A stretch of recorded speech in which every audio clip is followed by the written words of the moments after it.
All right, let's see.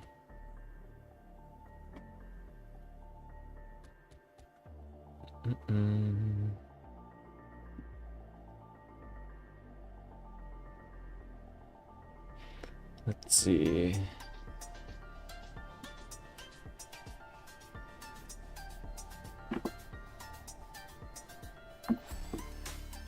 Okay, we're back up. There we go. All right. Sorry about that, everybody. Okay, yeah, let's go ahead and what were we doing? Let's go ahead and close all this stuff. Oh, yeah, we don't really need that right now. But yeah, so what we need to do, we don't need the ability system. Okay, what was I working on actually? So I'm gonna open up my notes. But yeah, let's see. So item ID system, that's what I was doing. So I'm gonna have to convert everything to IDs. And let's see, what was the problem here? So no item with ID 664. And let me double check to see what's going on here, because I don't remember exactly what was the problem. Okay, it's loading everything successfully, so that means all my inventory items are loaded. Everything seems to be working, but then when I equip a weapon or something, no, it still works. But oh, you know what, the slot? Okay, yeah, so that's a problem. What is this? Unable to find item by ID. No item with ID, unable to find item by ID. Usually when it happens like this, it means that an ID has been set to nil or something. So these are in inventory handler. What's up, back? Yeah, sorry about that. I just had to go eat dinner for a second. So, but yeah, I'm back, and I should be able to go for a few hours, you know. So yeah, we're just gonna be working on the inventory system, making sure everything works. And the reason I have to do this is so that I can implement a cooldown system. And so like when you use an item's ability, the cooldown runs, and then basically what that does for the game itself is what is it? It allows for the inventory basically to remember the cooldown, so that you can't like unequip and re-equip an item and then reset its cooldown basically and just spam abilities. So yeah, I'm gonna have to make improvements to the inventory system, and that's what I'm doing right now. But right now I'm just working on fixing a couple of bugs and errors, because I was working on it earlier. I was trying to figure out what was going on, but at the moment I'm not fully sure, so I'm doing a bit of testing right now. So yeah, let's see. Come on, here we go. Let's see. Hopefully this gets it to work.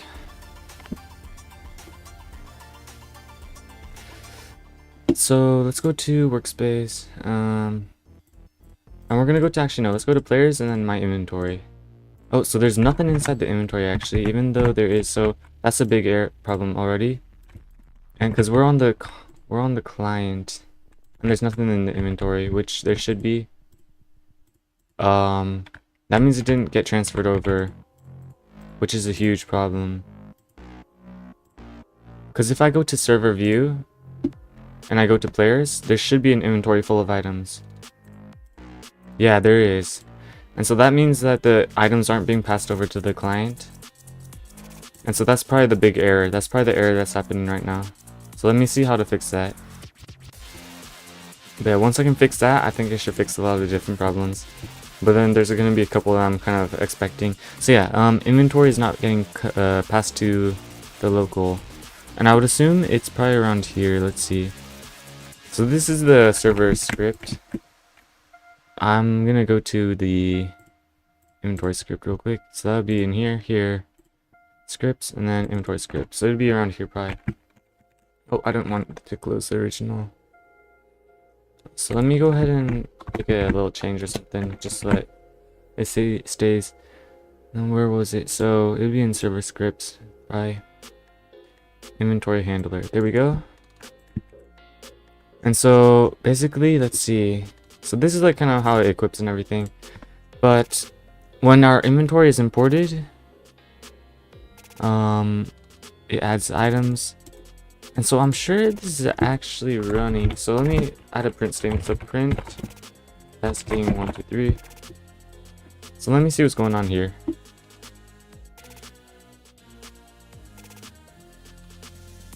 And I don't think I need this. Find in place. I don't think I need that at the moment. So it is printing testing 1, 2, 3, and it is importing the inventory, but it's just not here. It's just not here. So I'm wondering if the data isn't like passed to the client, because I would have assumed that. Let me try doing something actually. Yeah, so even when you add like something trying to update, wait for child. Oh, what's this? Wait for child. Await on item load. Await item object. Wait for child values. Okay, so what is this from? Item notifier. Oh, it's because I added a script to the inventory. Whoops. Yeah, that's expected actually. So the problem here though is, actually, let me try adding something to my inventory and seeing if that adds items. Let's see.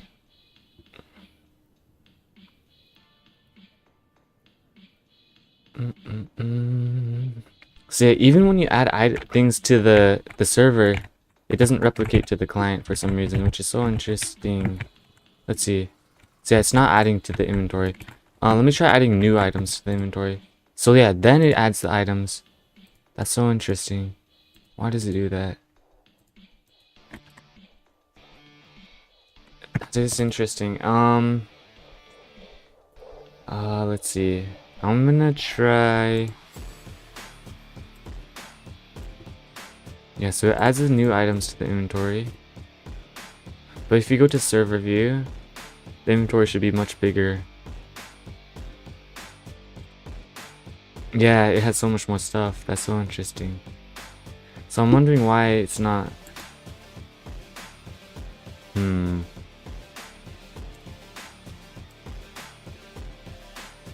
Let me see which items are being added to the inventory. So when we're adding items to the inventory, which is right here, let's go ahead and await item load. So yeah, inventory item object in inventory. So this is probably because it's not loaded, but that's interesting because the client is showing the inventory. Let's see. Inventory child added, it does this. Oh wait, item loaded, item added. So it's probably running this. That's probably the reason. And it's probably task for print 1. I'll just do print 1.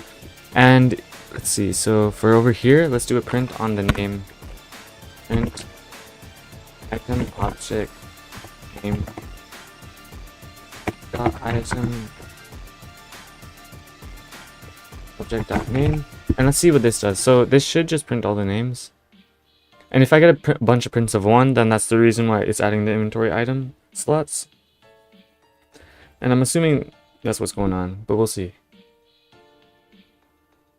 Okay, oh, so no, it is adding them, and it's not printing 1 either, so it is adding the items. It's just not replicating to the inventory. Why is it not replicating? That's so interesting. Okay. I have a different idea then. So if I go to the inventory, it's adding it, but it's not making a card for each one. So for my add item function call, I am doing the card. You know what? It's probably this because. No, wait. Let's see. So it's adding the card. What else would I need to do? It's not importing to inventory equals player.inventory. Inventory.getChildren. Add item. I wonder if this is. Is it because I'm passing this? Do I have to make a clone? Let me try this. Let me try this. I wonder if it's because of that. And if it's not, I'll have to check into the functionality of the item card and see what's going on. But I think that should have fixed it. Let's see.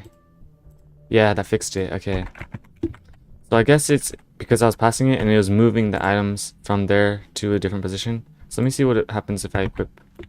There. Great. So now I can't equip the item. But yeah, it is working now though. It is passing all the items and it's not moving them to a different spot. Because previously what was basically happening was it would move the item inventory to the data of the slot. Data of the slot. Which I feel like that is how it's supposed to be, but maybe not. Or maybe items shouldn't have data. Or let me here, let's see. So this is correct, this is correct. But in the GUI of the inventory, so right in here, in the inventory, let's see. These have data and they have the item object. I don't think they should have this. It should have a reference to the item ID, and so you can pull back. I think that's how I'm gonna do it. So with this scrolling frame, with the inventory slot card, I'm gonna have to edit that, and it's probably its script as well. To instead of holding the object, it's just gonna hold a item data or item ID, and that would probably help fix a lot of the system problems. It would break a bunch of stuff though, but for the long term, it would be a lot more helpful for sure. So yeah, let's do that. So it would be in replicated storage item UI assets, item inventory slot card, I believe is this. So yeah, I don't need the data folder. And let's go into the script and let's edit it up a little bit. And I think it's gonna probably change a bunch of different stuff as well. So I'm gonna have to go into other scripts as well. And actually for now, I wonder if I can pull these out. Yeah, okay, great. So I can. I wonder if I can put this into this same tab. Maybe not. Okay. Oh, this is very interesting. But yeah, I guess we'll just have to do it like this. Can you like recolor tabs? I don't know. No, you can't. Alright, well, I'll just have to remember. But yeah, I'm gonna have to open up all these scripts real quick, and then I'm gonna have to edit them up so that they don't use data. Although I wonder if they do use data. So I think maybe for the info, data, and favorite, I don't need it, and then data. For the quick script, I would assume you do, but we'll see. No, you don't, actually. Great. So for this one, I do need data, though. Let's see. Yeah, okay, so I'm using the data folder right here. And then, yeah, load item object equals parent data.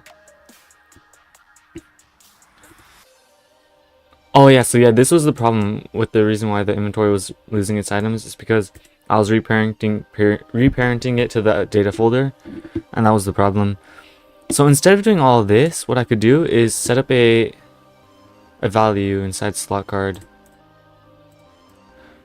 and this is basically just gonna be value, and I'm just gonna have it as a string value, and it's gonna be ID. You know, I think, yo, why are we doing, why are we, or if you're asking what are we doing, we're just we're coding up some a game system, you know, for the inventory. But yeah, that's kind of what's going on. Welcome, yes sir. But yeah, thank you for the hearts. Oh man. But yeah, so that's kind of what's going on. So yeah, we're just converting a bunch of stuff over right now. And so right now we're gonna need, instead of the reference to the data, and actually I don't know if we need any of this stuff either, because, oh actually no, we will. Actually, yeah, we will not.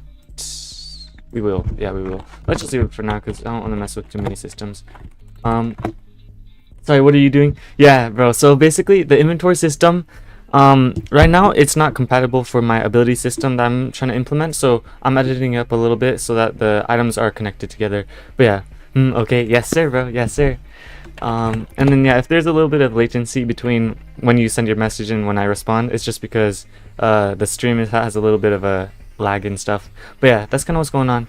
But yeah, let's see. So yeah, ID is gonna be ID value. I guess we could do something like that, and then string value, and this is just gonna be equal to let's see, where am I putting everything?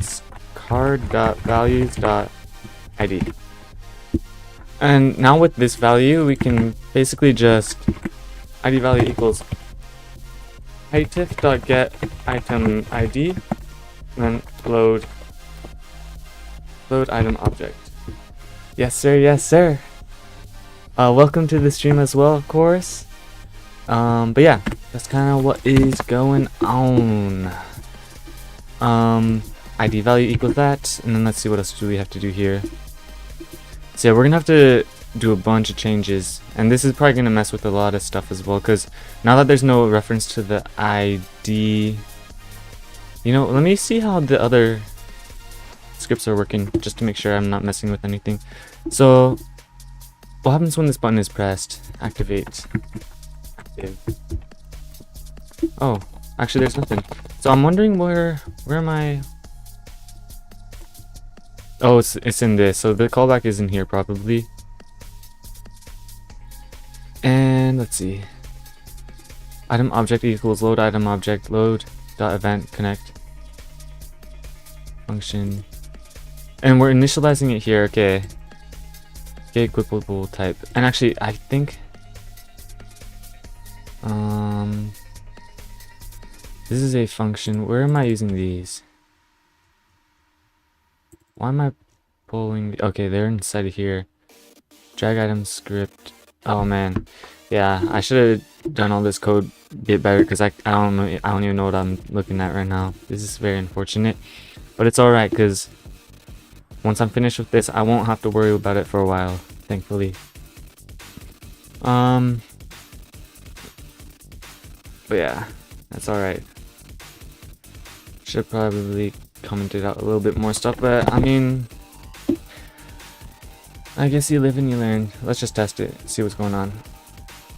But yeah, we're probably gonna have to make a couple changes over there, just because now that we're using ID, I don't think we even need to use all those values, which is gonna change a lot of the stuff for the actual system as well. But yeah, let's see what's going on here. So let's check our inventory, see how it's looking. So now our inventory is full of the items actually now. And let's see what happens when we try and equip something. Data is not a member, and this is a part of the inventory script. So now we're gonna have to work on the inventory script. And this is good. This is a good thing, because now instead of using data, we can use the item ID. So inventory slot data get children.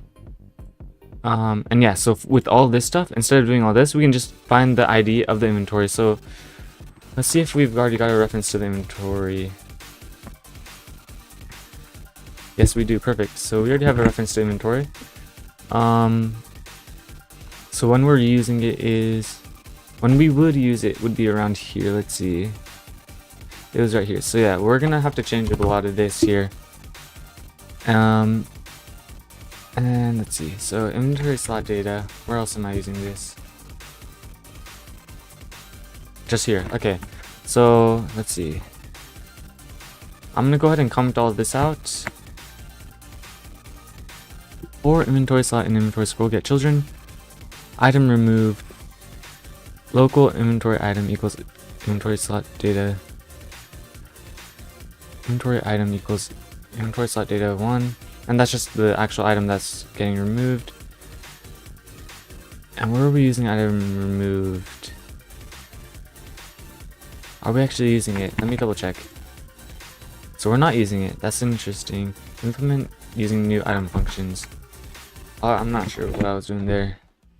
But yeah, either way, what we can do now, instead of doing this, we can basically just inventory slot dot values dot ID. And now that we have the ID, local ID string equals this, what we can do is basically just get a slot data. Let's see, slot data, local slot data. Or no, we don't need slot data anymore actually. What we do need is, let's see, inventory item equals, okay, we gotta set the inventory item if ID dot value equals this, then return. Or, and also before this as well, if not, inventory slot dot values dot find first child ID. Just making, actually, by this time you probably wouldn't need this actually, so let's just remove that actually. But yeah, now that we have the reference to ID and we know it's not empty, then we can, let's see, then we can do what we're gonna do. So local inventory item equals item dot get inventory item ID. And then basically we're gonna get in, because we already have the reference to the inventory and we just need the ID dot value. And let's see if this works. I think this should work. Hopefully this works. Come on. Come on. Come on. And this is just gonna be for converting a lot of the stuff. And if it does work, then we can remove all the commented out stuff that we had earlier. Let's see. So let's try and equip something. Values is not a member of something something.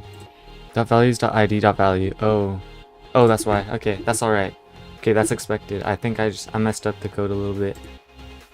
I forgot to put dot ID or dot value inside of here. So we're gonna just do dot value. Let me double check and make sure everything is looking right. Dot value value, and we don't want this, and actually we don't want this either, because now that we already got it as a value, all this is just extra. So that's probably how I should have done it. Let's see. Let's see. Alright, so we're in. Let's go ahead and equip something. Values is not, oh man, something's still going wrong. Dot value, ID dot value. Values dot ID dot value. So let's see, so what's going on here? So inventory slot dot values dot ID dot value.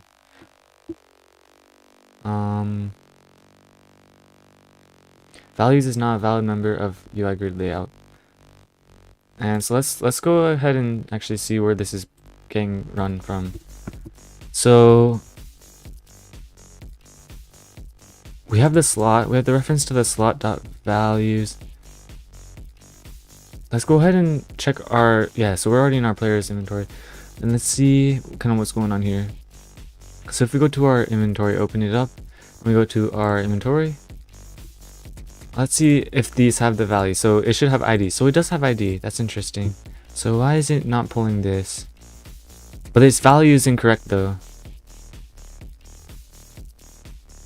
And this is actually, let's see. Inventory slot, scroll. This didn't get initialized. Oh, it wasn't, or wait, let's see. What's going on here? Oh, and this should say item. That's interesting. That is interesting.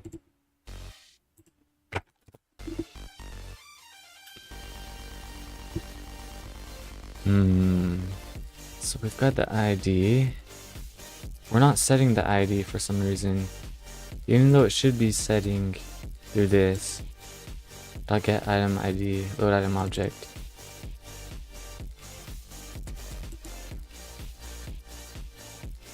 But it should still exist though, and it's telling me that it doesn't exist. Oh, because we're not, oh, we need to keep this check. Whoops, I forgot about that. So basically that's just to make sure that it's an actual slot in the first place, because I have a UI grid layout. Oh, I should have read the error a little bit more. But yeah, the reason is because the UI grid layout is not an item ID or item object or item slot, and basically it's running through that. So yeah, let's see how it works now. So okay, you can see the inventory system is equipping and everything looks to be working, but let me see. So let's go to our inventory. And what did we just equip actually? Okay, so now it's still doing the glitch, but that's expected. That's good. That's a good thing. That's a good thing. Great, yeah, because we're still using all this data stuff, and that's with the equip UI script. So we're gonna have to pull this. Let's see, what else do we need to pull? This is another error inside the same equipped UI script function, and it's because it's no item with ID. This in inventory, unable to find item by ID. Okay, so what's the problem here? Let's see. So we're trying to pull a ID that doesn't exist. Unable to find item by ID. But we do have an ID though, I think. Let me double check. Say we do have an ID that we're searching for. But it's just not finding it. So let's see. That is so interesting. Get inventory item ID. Are we searching in the correct inventory? Alright, let's see. So that probably means that there's a discrepancy between the inventory items. So what I'm gonna try and do, I wonder if there's a way to print out the amount of items. I'm gonna try and run a check on how many items there are inside of here. So let's go ahead and open up console. I wonder if there's a way to do that. Whoa, what is going on up here? It's like a billion different duplicate plugins. I don't know what's going on up there. We're just gonna ignore that. Let's go ahead and command. There we go. So what we're gonna do here, we're gonna print out everything. I wonder if it runs on local. So print game dot players dot C4 zombie slayer dot inventory, and then we're gonna get the number of items inside here. So number of items, and then get children. Let's see, and we're gonna actually have to copy this to run it on the so 22 on the client. Let's see on the server, and if it's different, then that's the error. That's the error for sure. 22 on the server, 22 on the client. Okay, so we do have the same amount of items. It's just, oh, that makes it harder. Dang. So that means something else is going wrong. We can close the command though. So yeah, 22 on the client, 22 on the server. So that means there's something else going on right here. We do have an ID that we're searching for in the inventory. I wonder if we're searching in the correct inventory. Let's see. So, or let me double check that it's the correct format. So we want it in the format of a table, and each item object is in the table.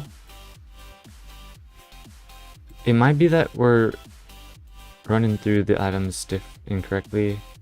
So let's go back to the inventory script. And where were we running into that error? It was unable to find item functions. And it was that, and why were we running into that? Because we were running this inside of probably here. So where were we running it? It's here. So, and we're getting inventory from player wait for child inventory. Oh, and that is the problem. That is the problem. That is the problem. So we gotta, because this is a folder dot get children. Yeah, this is the problem. I just assumed it was a table, which that was a bad assumption because it's not a table. It's a folder. And now it should work. Let's see what's going on now. Oh no. Oh wait, what? Oh, did I forget to enter the... I must have accidentally forgot to do the auto. Let's see. Yeah, what's get children. There we go.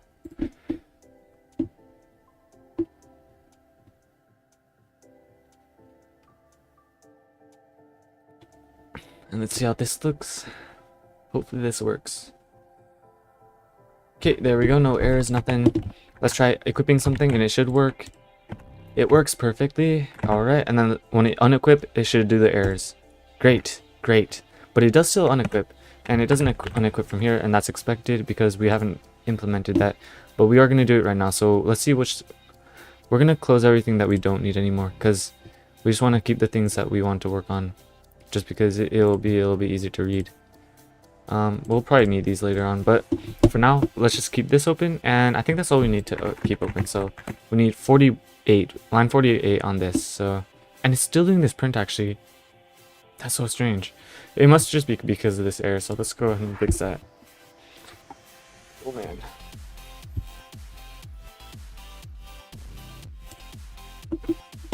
So item object dot parent equals card dot data. Card dot data. Our item object parent equals card dot data. And I don't think, yeah, we are not trying to parent the item objects or anything. Oh, that's the reason, because we're parenting it to somewhere else, and then we're trying to pull this, and it doesn't exist anymore because we're moving it. So yeah, we gotta stop moving things around. So parent, we gotta, yeah. So like here as well, this has to go to do set item ID, and let's go ahead and copy this. We're gonna need to do it here as well. Parent. So that was the other area that we're gonna run into the error as well. But yeah, great. Now that we got this, so let's go ahead and just do card dot. Let's see. What am I doing here? Slot, and is slot what I'm expecting it to be. Equip slot card dot vents. I'm seeing that. Let me see. Slot is slot dot. Let me see. Equip slot card.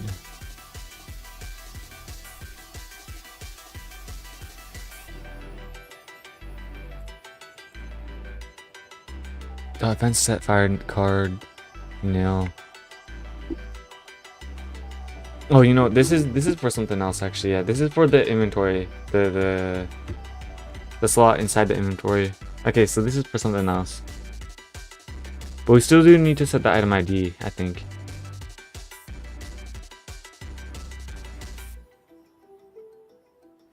So what's going on here? So let me double check to see what was the code doing originally. I should have probably just commented it out. So yeah, let's go ahead and comment this out. And let's go ahead and comment this out. And let's do like the to do. And let's do the to do as well here. And we're just gonna have to edit both of them. But yeah, let's see what was going on. So item object's parent is the card.data. So what is card? What is card? Hang on, I will be right back. I'll be right back in a second. Hang on.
Alright, and we are back. We are back.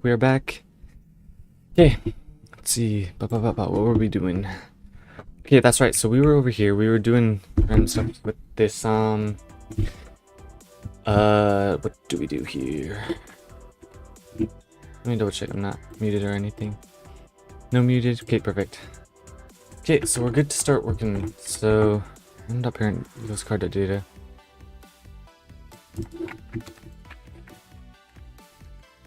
So we're gonna do card dot data. Let's see. So slot card dot value dot id dot value equals dot get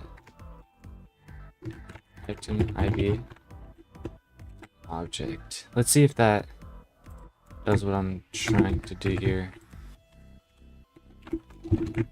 We'll see. And we're passing an item object. Deactivate item equip external. Inventory UI.events. We're probably gonna have to also check to see where this is being called. So let's go ahead and copy this. And we're in the project. Let's do Control F, Control Shift F, and then let's look for this. So it's actually only here actually. That is interesting. Because I would assume it has some other... What are we calling it actually? What are we calling this? Control C, Control V. Because we're only calling it in here actually. Dot event. And when are we firing it? We're not firing it at all actually. So I'm wondering how it's actually getting run. Let's see.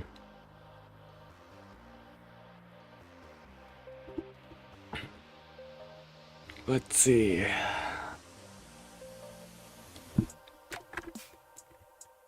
So let's try equipping something. Okay, so there's actually no error that's happening anymore. That's good. Let's see. It is doing that though, which we're gonna have to fix that. And it's also not unequipping the item, which is also a problem. So okay, let me try rerunning and seeing what happens when we equip the item. Let's see if it's like moving the item around, because that might be what's going on.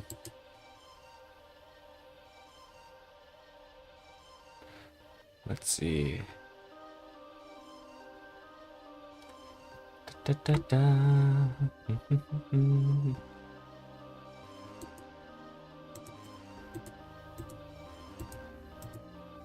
So let's watch Platinum Sword Tier 2. Let's see what happens to this item when we equip it.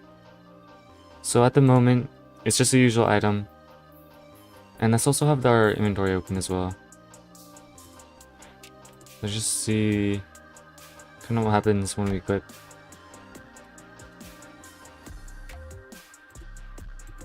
It'd probably be... So it's this one. Okay, let's go ahead and equip it. So what happened? What just happened right now? Do we still have the platinum sword in here? So it got removed. It got removed. Where did it move to? It must have moved to over here actually. That is so interesting.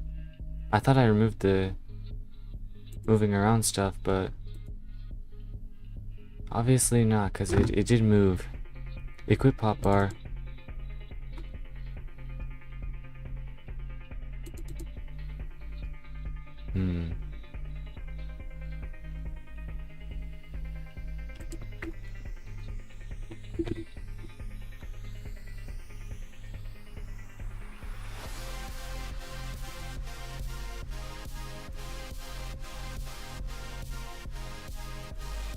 Equip UI script.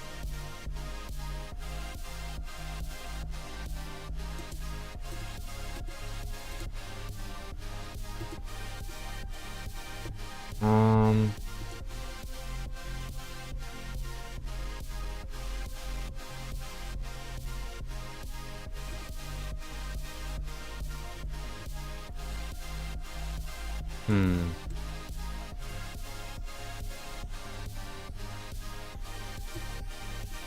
Hmm. Interesting.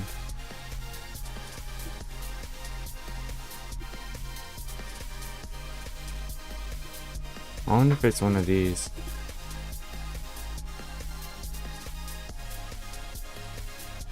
No.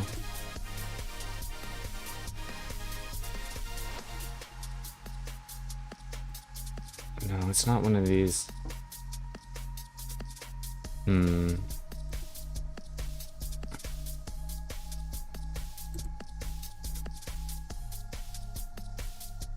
Unable to find item by ID.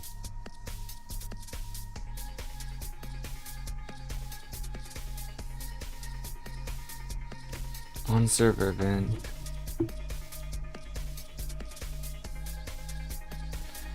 Hmm.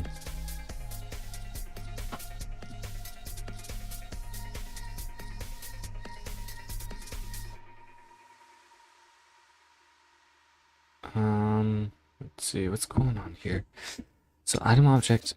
Yeah, let me try this. Unable to find item by ID. And it couldn't find it because it's getting moved. Where is it getting moved to? Why is the item getting moved? That's it. That's the interesting part. Because it's not in the inventory when I check it. Let me see where it is in the...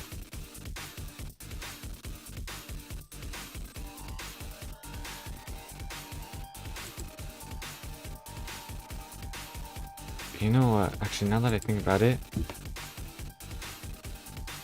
so... I just equipped the other item as well. What was it?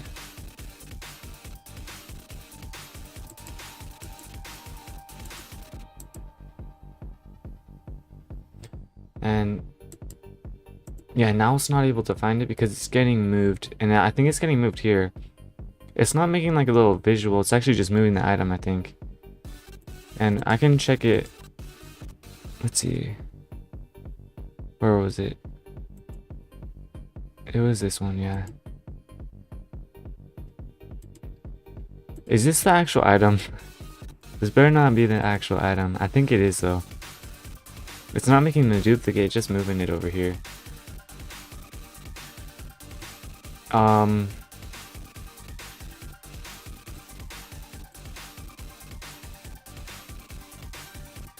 Yeah, it's just moving it because it's got the ID, and IDs are only generated on item given or added to the inventory. So that means it's straight up just getting moved over here, which means that I wonder if it's this. I don't think it's this. Yeah, it isn't this because this is for only visual stuff. I think it does have the set item function, which I think the set item.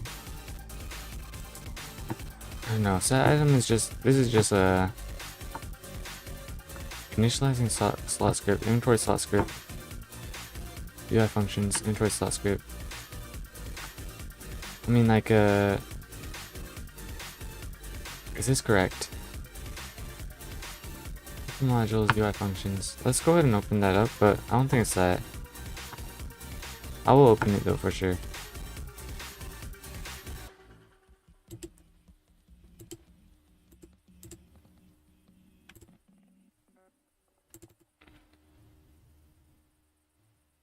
And let's see. So, are we ever moving item object? We are. Yeah. Oh man. I should have seen this coming. Yeah. So yeah, the problem is, like, with my old system, and I knew this was gonna bite me later on, is that I didn't use an ID system, which I know I should have done it, but I just didn't. I don't know why. I thought I could get away with just moving it around and everything, but now you can see, like, now that I'm moving it around, I think this is like the last time I move it around though, for sure. So once I change it from here, it should be set up. It should be set up. But yeah, this is just one of those problems where now I know for sure. Always use an ID system. We're getting unique. Oh, I gotta stop simulation. Whoops. But yeah, to get unique items, a reference to unique items instead of moving around the item itself, which that just is so hard for client server communication stuff.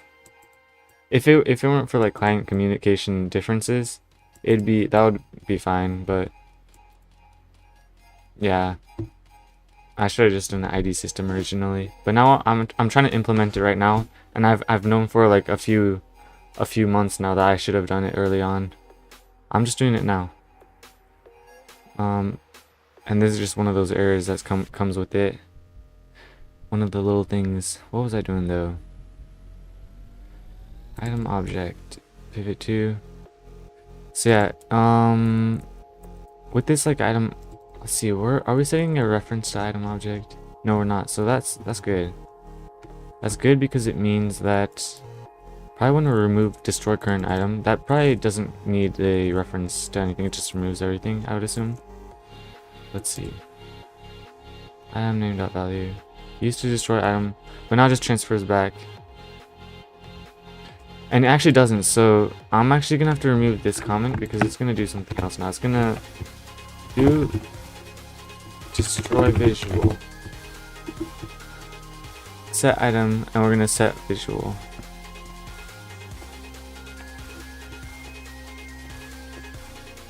And I think I've already made a function for setting visual. I wonder if it's an idef. Yep. For biz. Let's check visual for biz. So, oh wait, whoa, we've got an error in here. I don't know how it was. And actually, we do want to, whatever we had it originally as, we want to do that.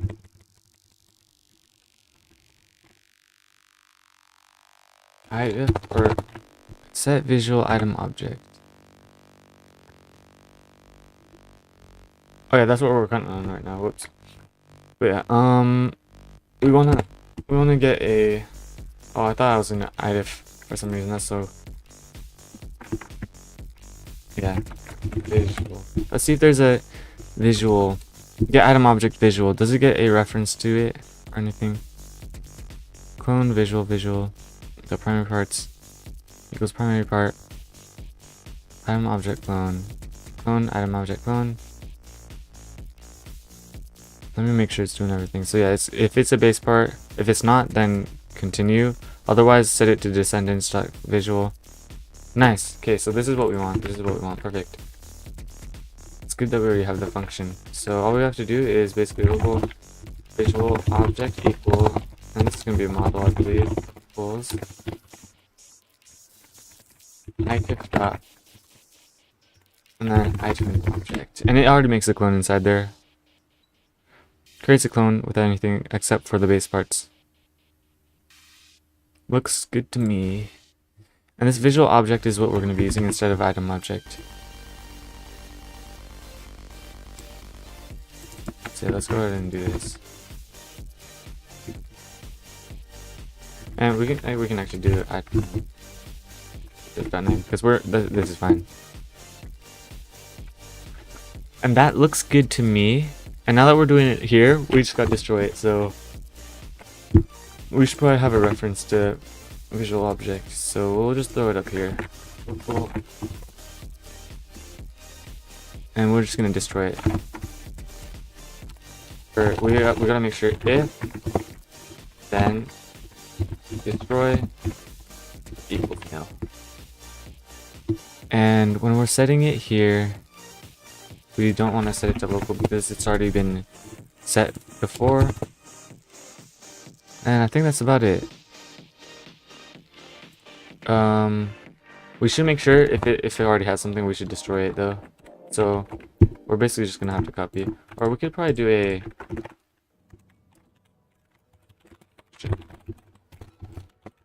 Destroy visual. We can just like paste in the if statement right here.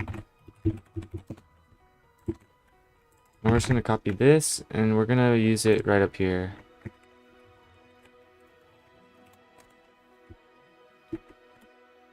And I think that should be everything.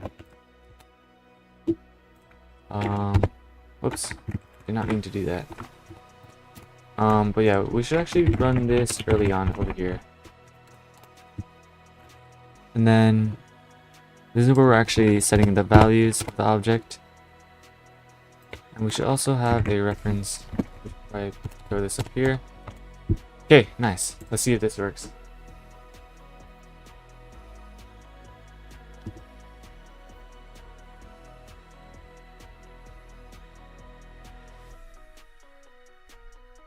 Come on. Come on. Hopefully this works. Equip. Nice. Equips. Unequip. No item with ID. Oh man, what's going on this time? Unable to find item by ID.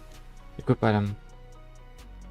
There was no errors this time though, but it also didn't actually unequip it though, which is a weird thing.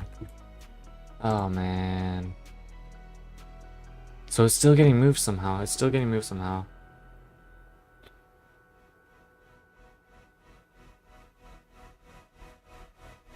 It's still getting moved. How is he still getting moved? That's so interesting. Where is he getting moved? Is it? Let me double check it's getting moved.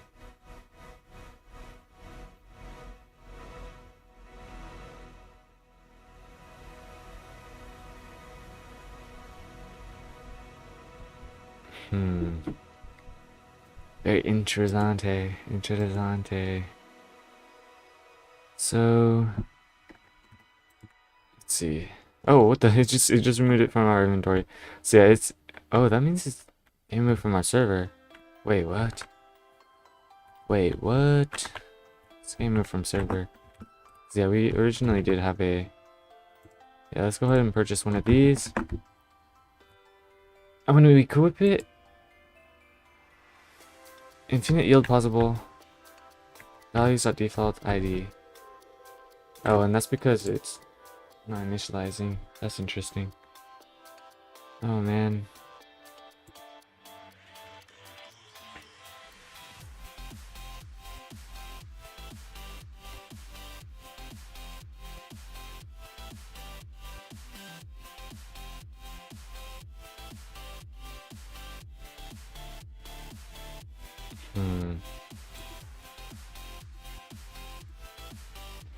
Inventory slot card script.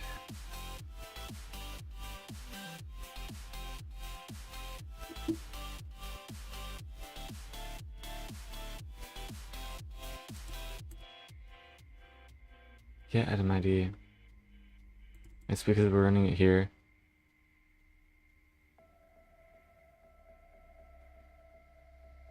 And it's because the item doesn't have an ID. Oh. Oh man. It's because it's not getting replicated to the client. Oh man.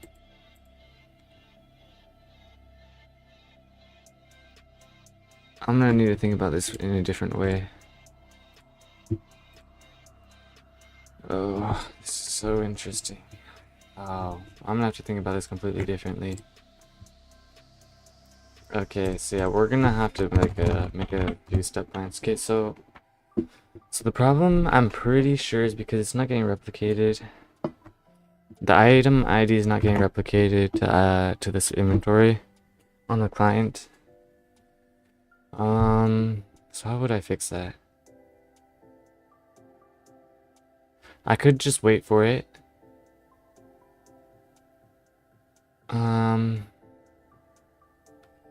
But it's getting an infinite yield, so that means it's not getting added at all.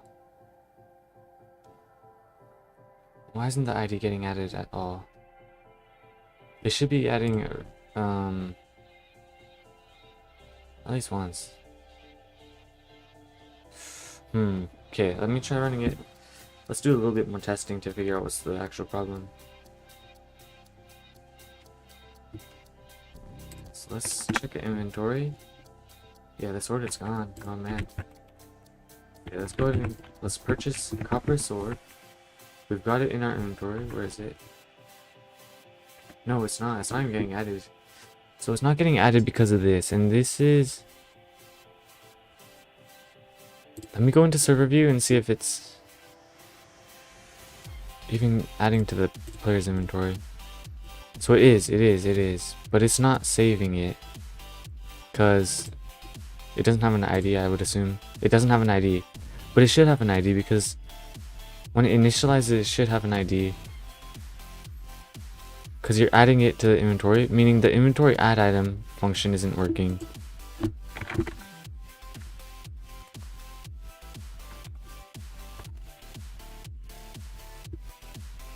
How am I adding it to the inventory actually? That is so interesting.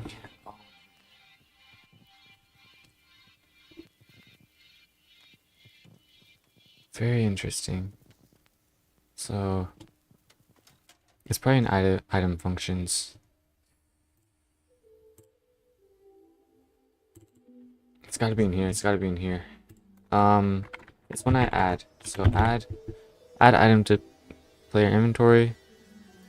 Add item to player inventory. Is it not setting an ID? That item value ID.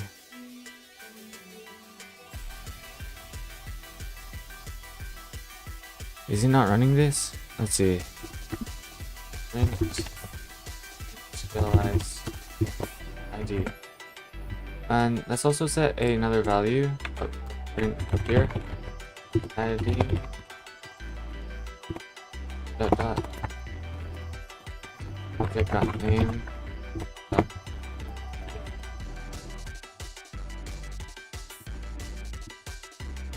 And if it doesn't print that, then it means that we're doing like an external out of item functions add to inventory, which I should not be doing. And that would be a big problem. That would be a very big problem. Oh no, so it is right there. But also, let's craft one. So we are running this. Yeah, we're running this. But it's not getting to the initialized ID. Infinite yield possible. Infinite yield possible. I wonder if it's because we're doing the set item value.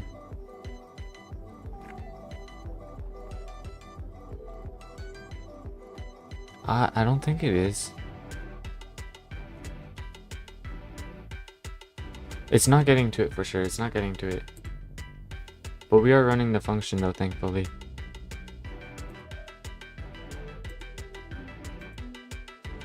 But yeah, it is a problem with the item functions for sure. I think. Let's see.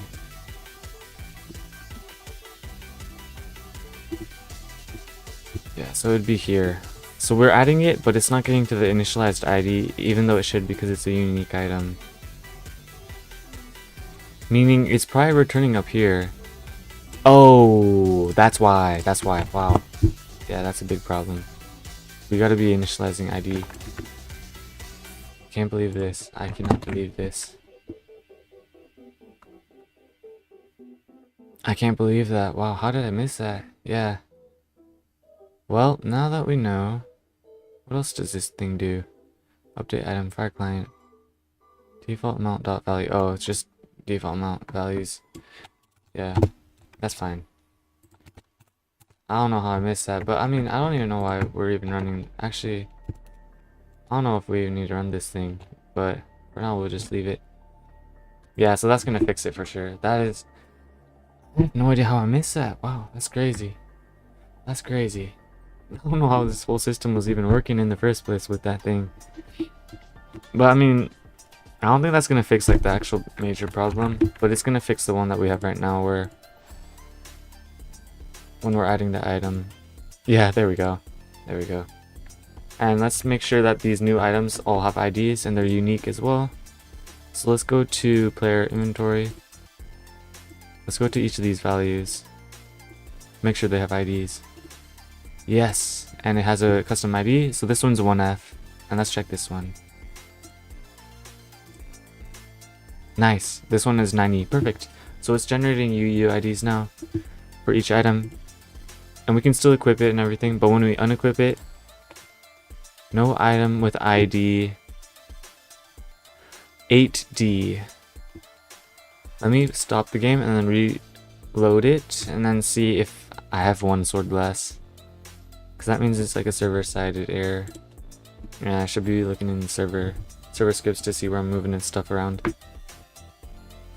But if I have 4 items, it means it's a local script system, and I can just look through my local scripts, kind of see what's going on.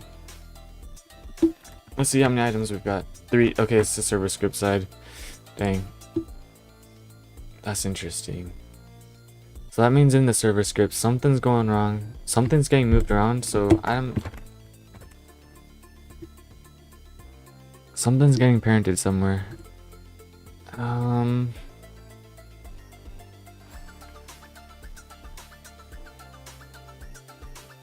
Oh, you know what? It's probably in the equipping system. It's probably in the equipping system. It's probably... And that would probably be in server scripts, actually. Equip functions. Item object, yeah. There we have it, man. Oh, man. It's just this. It's always just this. It's always just this. Man. Equip the body part. Let's see where we're running this.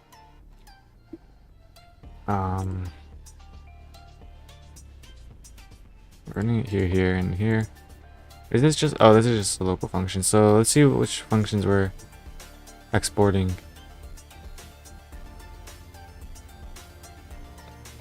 How's it going? Did you fix a bug?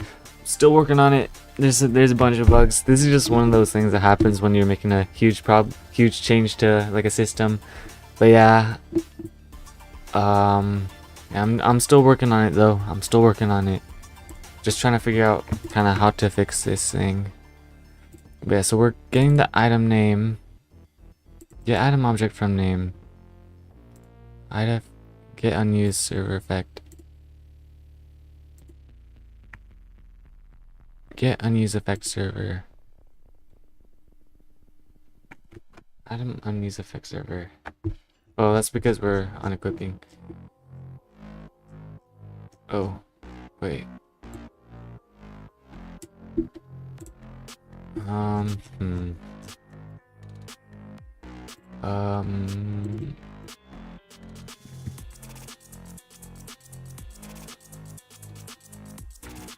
So where is this getting run? So this is this is just calling the function for server unused.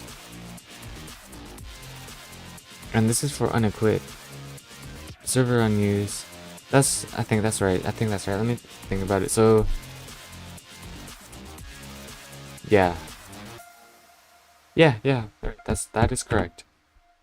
So that doesn't like do anything though. And that's correct. I'm wondering though, unequip external, when are we calling this though? Because this is probably the problem.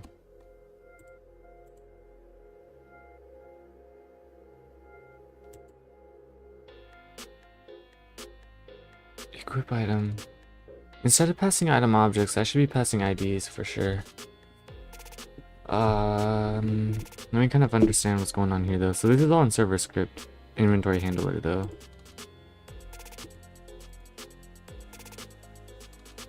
Okay. So I know where it is though. It's here. And you know, the good thing though, there's always a good thing. Once I'm done with this is like a system for everything. So this is only going to be a one-time problem for sure. This is a one-time problem.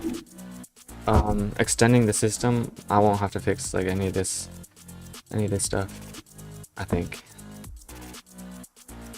But yeah, let's go ahead and instead of passing the object, because I'm assuming that's why it's getting like reparented and everything. So yeah, we're doing this. Item object. Unequip external.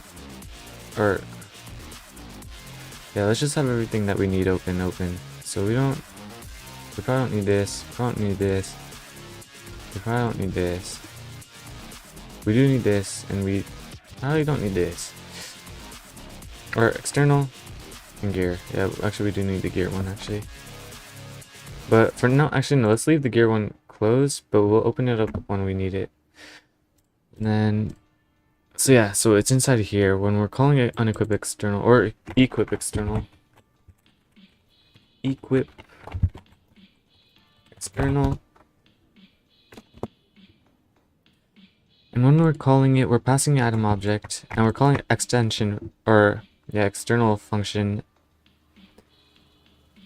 with the item object, and when we're calling this with the item object, we're reparenting it here. This is the problem. This is the problem. This is why we're missing the IDs. We're getting those ID missing functions calls. And again, same thing what I was talking about earlier. This is just one of those things where if I had came in with the IDs instead of reparenting, moving stuff around originally, this wouldn't be a problem. And this would have been way better for scaling anyways. So I'm glad I'm doing it right now. So let's see what I want to do here. So I could either clone the item object. It's either I clone it, because I can't move it around, so I have to clone it for sure. I have to clone the item object. Yeah, we're gonna have to clone the item object. So we're gonna clone it, and then we're gonna move it right here. So instead of reparenting it, we can keep it. We can keep the item object reference and everything.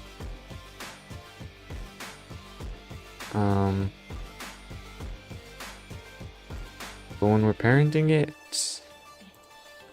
instead of parenting it, we're gonna just make a clone, and then model, and then local item clone.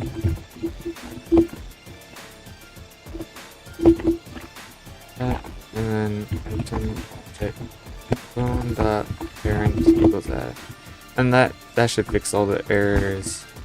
And we're gonna probably copy this to gear as well. Yeah.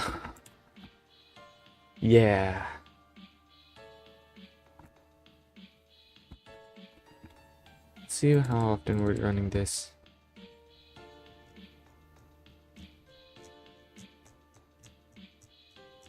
And with this one, we're doing welds to item object. And so we should probably actually do it earlier for this one.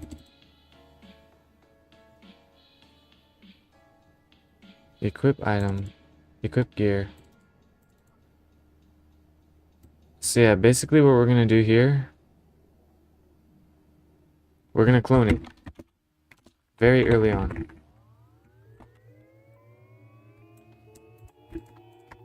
And we're gonna set the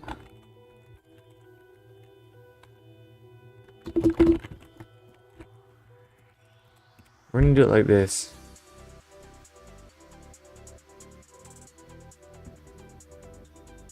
You know what? I could just do it like this. I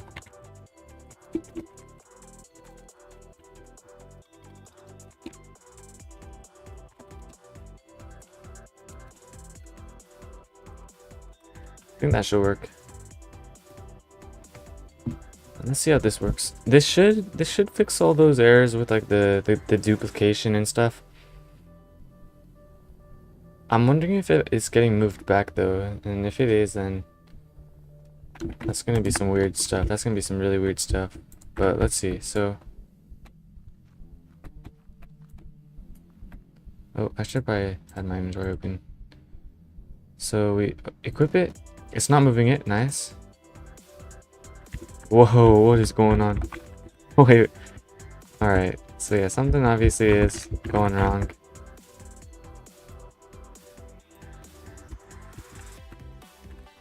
What in the world is happening? How did I do that? Yeah, I don't know what I just did, but something glitched out big time. But, let's see. I mean, it isn't. I'm gonna have to retest it. Oh man. Yeah, I wasn't focusing on what I was trying to test, so.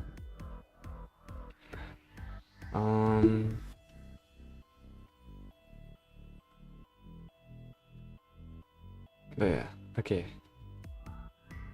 Let's see. So, we equip. Oh, no, before we equip, let's make sure. So we check our inventory. We got all 3 items. We equipped the first one. actually not equipping though.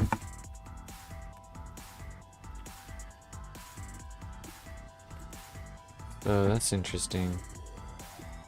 It's not cloning. So, okay. And I think weapons are externals, so I should be working on externals. I can work on armor next, but yeah, I think model equals player.character.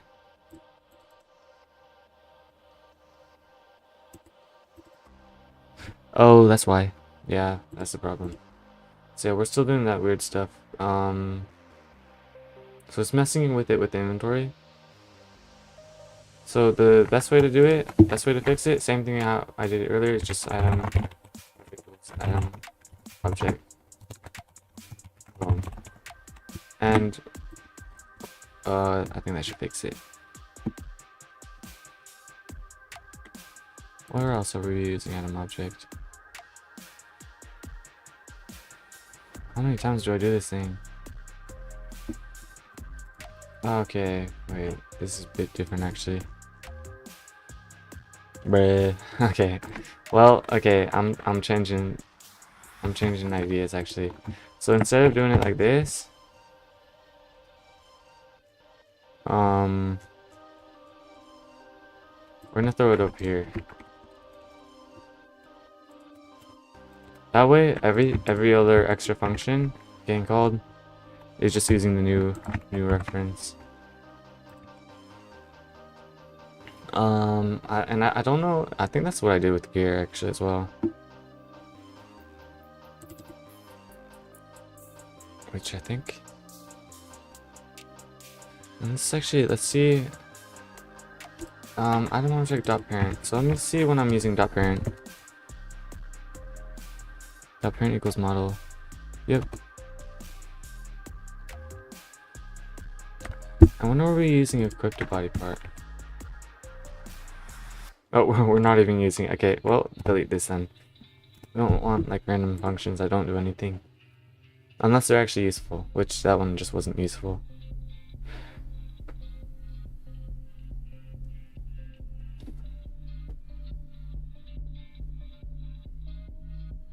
And so now, come on.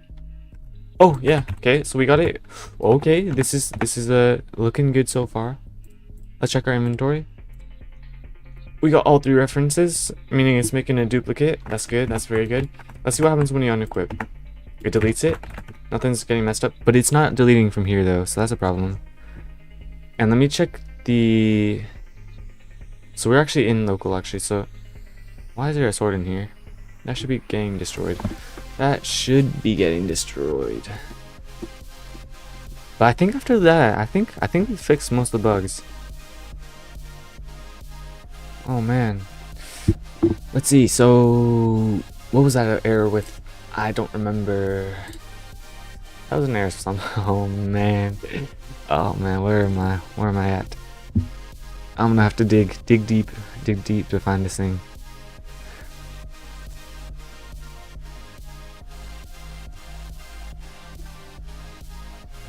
Oh man.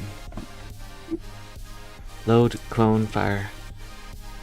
It's with this card, inventory slot card, clone.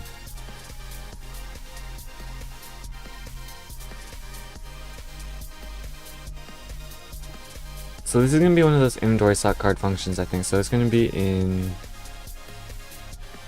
replicated storage.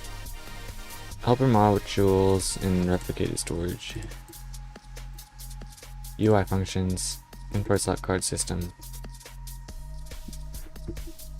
It's gonna be in here probably. So destroy visual. Or is it this? It might be this. I think it's this, yeah. Set item. Is it this?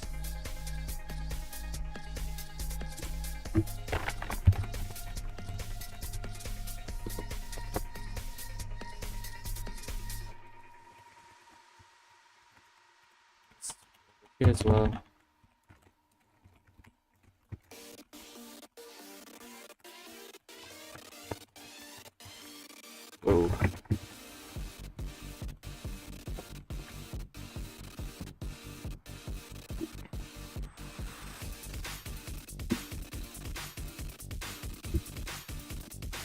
How does this look?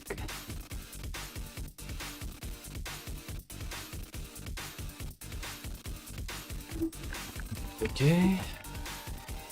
Equip, unequip, still not destroying, and it's not printing anything either. So that is just like a completely separate system, I think. This is just a separate system. This is for something else. It doesn't help that I just called it slot. I just call it slot. Yeah, that's not a very descriptive name. But no worries, because I will find it. I will find it. Let's see. It must be this. It must be. So let's do a print.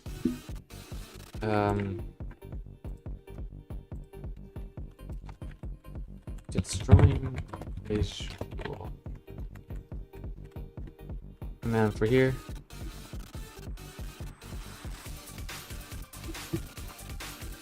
kind of like this. Let's see how this looks. Oh, oh, that's gonna error. That's gonna error because I didn't do dot name. Let's just run it anyways. If we get the error, that means we're doing something good.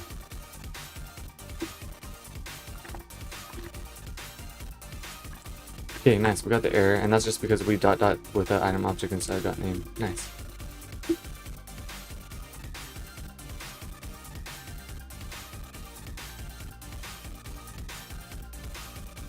So let's go back over here. Let's make sure that we do dot name. And let's try running it again. So now we know it's this function call. It's this module.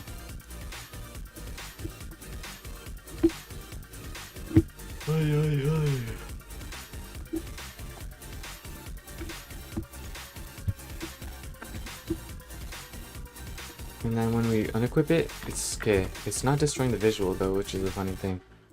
So what's visual destroy visual doing? Visual object destroy. What is visual object? Okay, item object visual.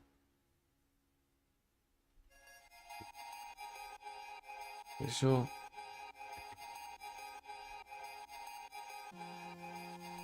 So it's because we're not okay. This is a strange predicament.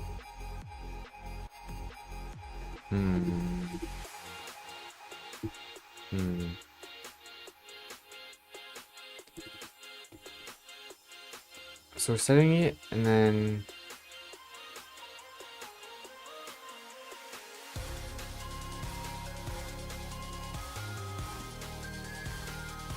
yeah, and it is running the destroy visual, which is wait, why is it running this destroy visual though?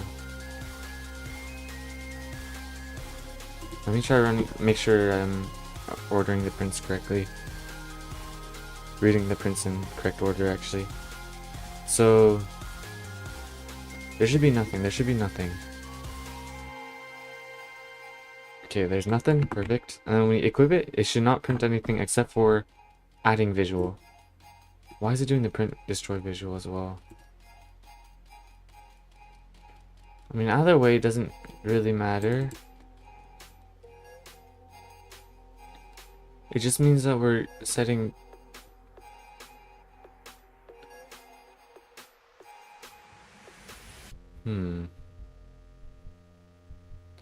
If not item object. Okay, no, actually that's... Initialize. If not item object, then return end.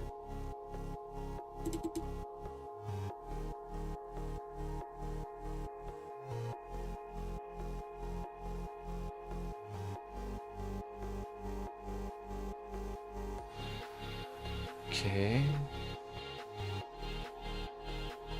So I'm wondering then, if I were to unequip, why doesn't it destroy the visual?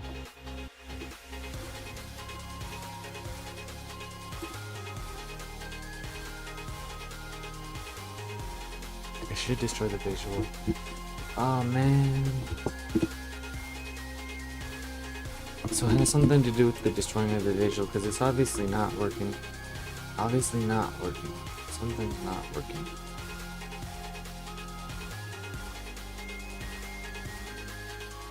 Visual object that destroy. Visual object is an item.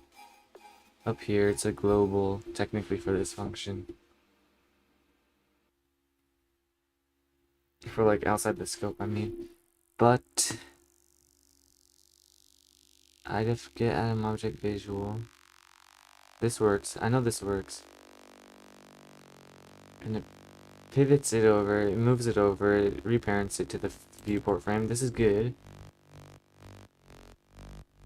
But then it doesn't destroy it from the viewport frame over here. So what I'm wondering do I have to just straight up just do a full loop, just like if. I don't really want to, because I would just it would be nice to just have a reference to the visual and just destroy it.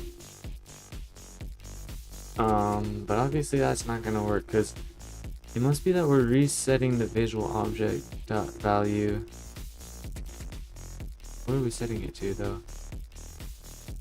We're setting it to nothing. I mean, somewhere probably. Setting it to nil here. But that's only after. So we're destroying visual. Destroy visual.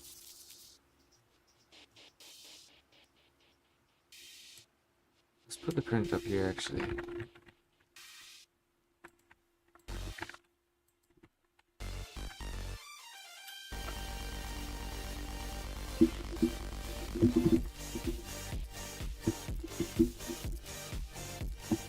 Oof. I want to complete this for sure, though. So I want to be able to work on the abilities next. The abilities are the good stuff. Okay. Destroying visual. Whoa, why is it running here actually? So we're setting the item, and then why are we running it again?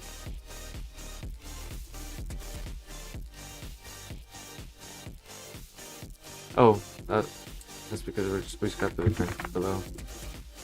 So yeah, that's not an actual error. That's just I'm putting it in the wrong position. Whoops. Let me fix that so it doesn't look weird.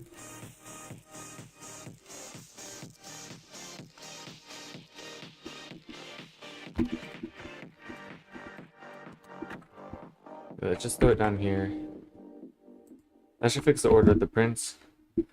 But I'm still wondering what's going on with the problem.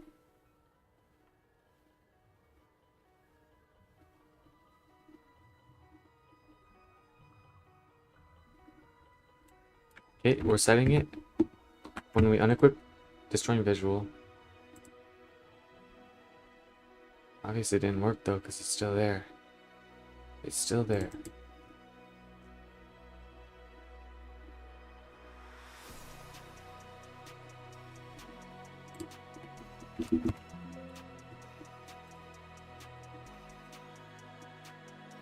Something's getting set to nil or something, probably. That's usually the problem with these situations. So let's go ahead and do a couple prints. So print this, and let's also do a print visual object done. Visual object print. Or actually, we could just do a print visual object. That should work. That way we can kind of tell what it is, and it should just print its name. If it exists. If it doesn't, then it should print nil. And then, so we're setting it visual object. Okay, let's just see how this works. If it's not printing anything, that means that visual object isn't a valid thing, and then we're gonna have to print before, see what's going on there. Alright, so let's equip.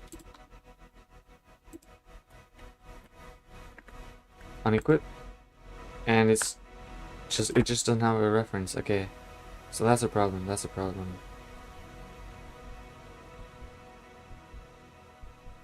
Visual object.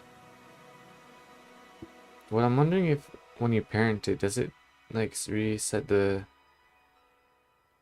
variables No, let's see. Equals viewport dot frame.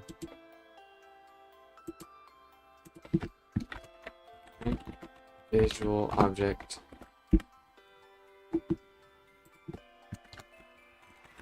Visual object. Those are the only two spots that we're referencing it, so I wonder what's going on.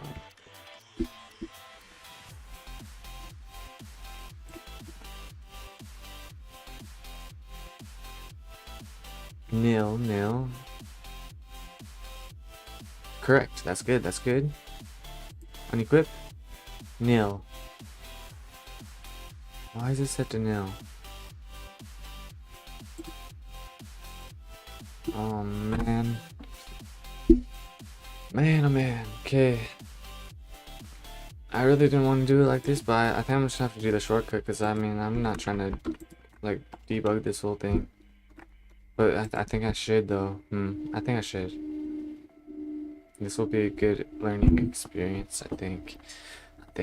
Oh man. Bruh. Setting item do.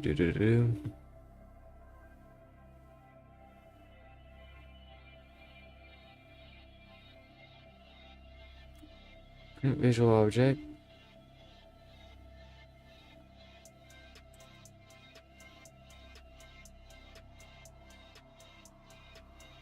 It's nil up here though.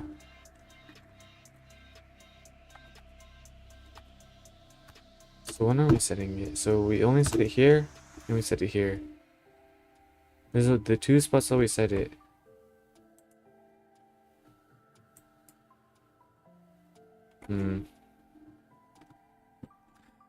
Yeah, I mean,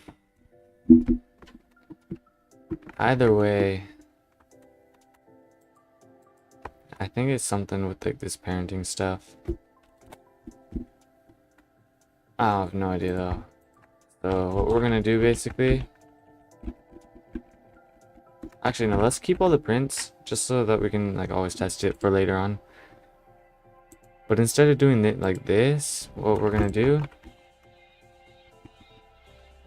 is we're gonna go to viewport frame, which we're setting up here, so it's a global for this scope.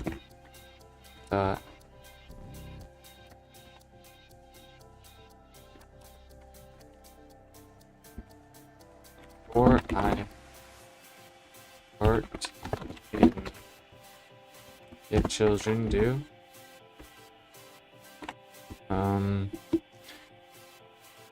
Let's see, so we're gonna have to go back into inventory. I'm trying to figure out, so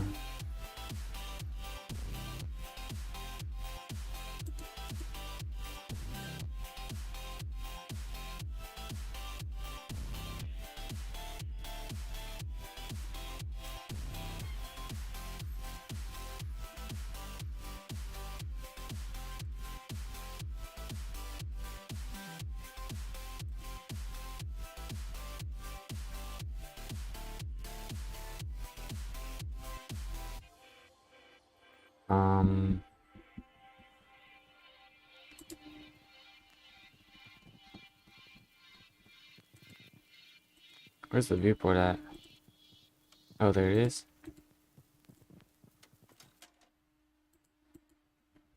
Wow. How does the AI know? The AI just knew. Okay, but yeah. Then continue.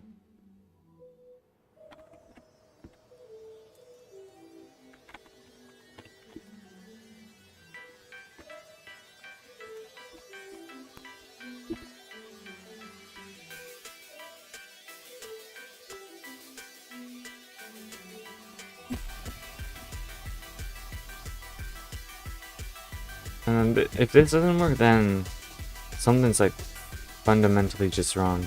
But I think they should work. This should just work. I didn't want to do it like this, but I guess that's life sometimes. I don't know. Either way, if this doesn't work, then I'm done. Yeah, there we go. Alright, I guess it works now. Cool.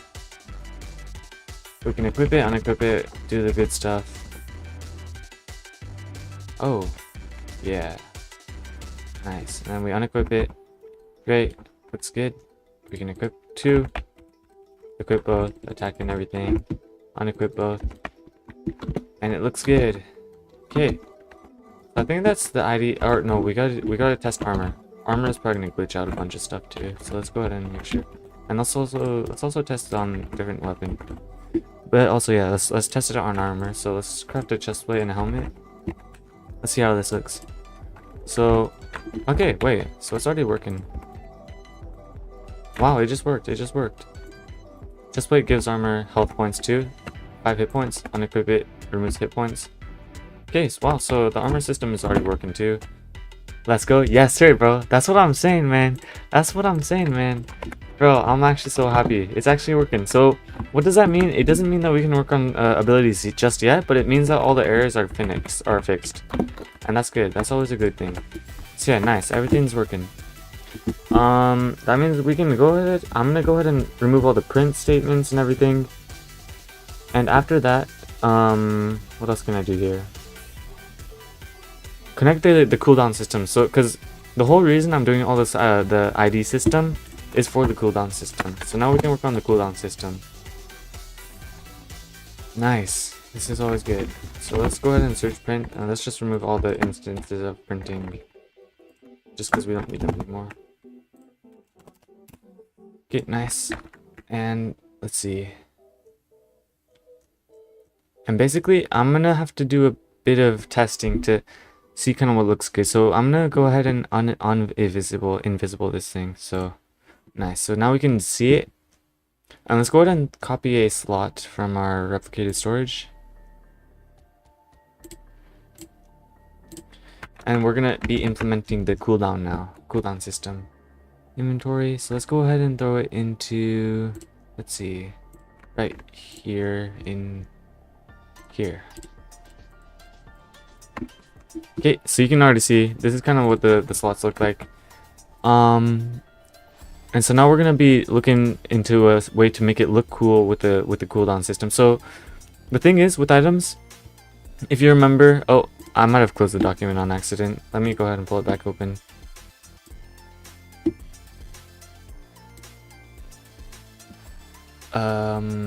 But in the ability system, you can already see most weapons, they've only got 2 abilities, and that's really all they need.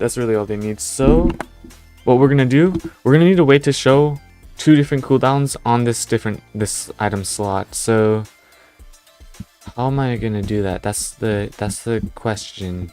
I think what I'm gonna do, let's try it like this. So we're gonna throw in a frame.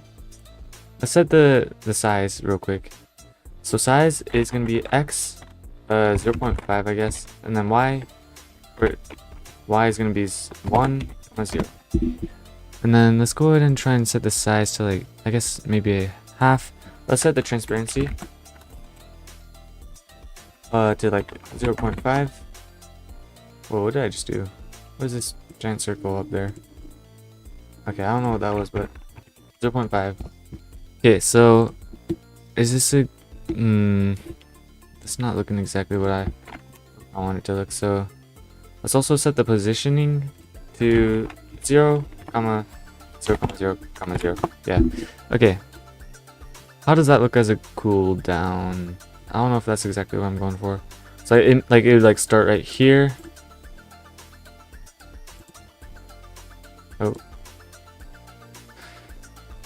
And then it kind of just it goes down until it's at 0, and that would be like it's reloaded and you can use the ability again. What's up? How's it going, bro? How's it going? Welcome back to the channel. Yes, sir.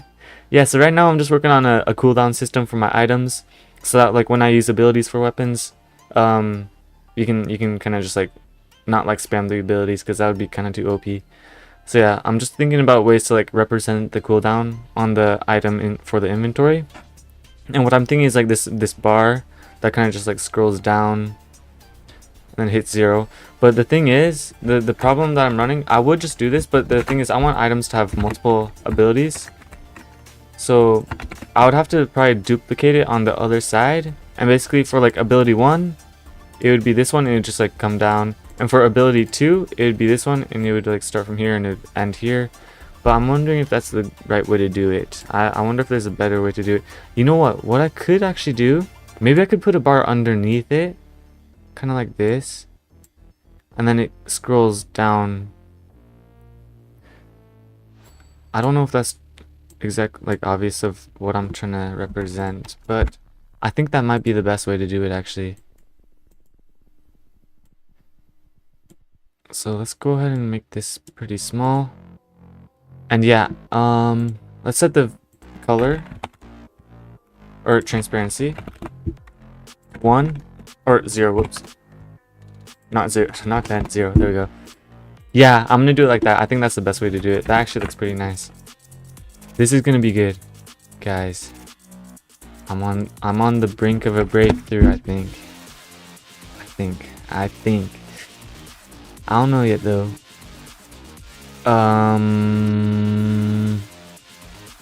Let's see.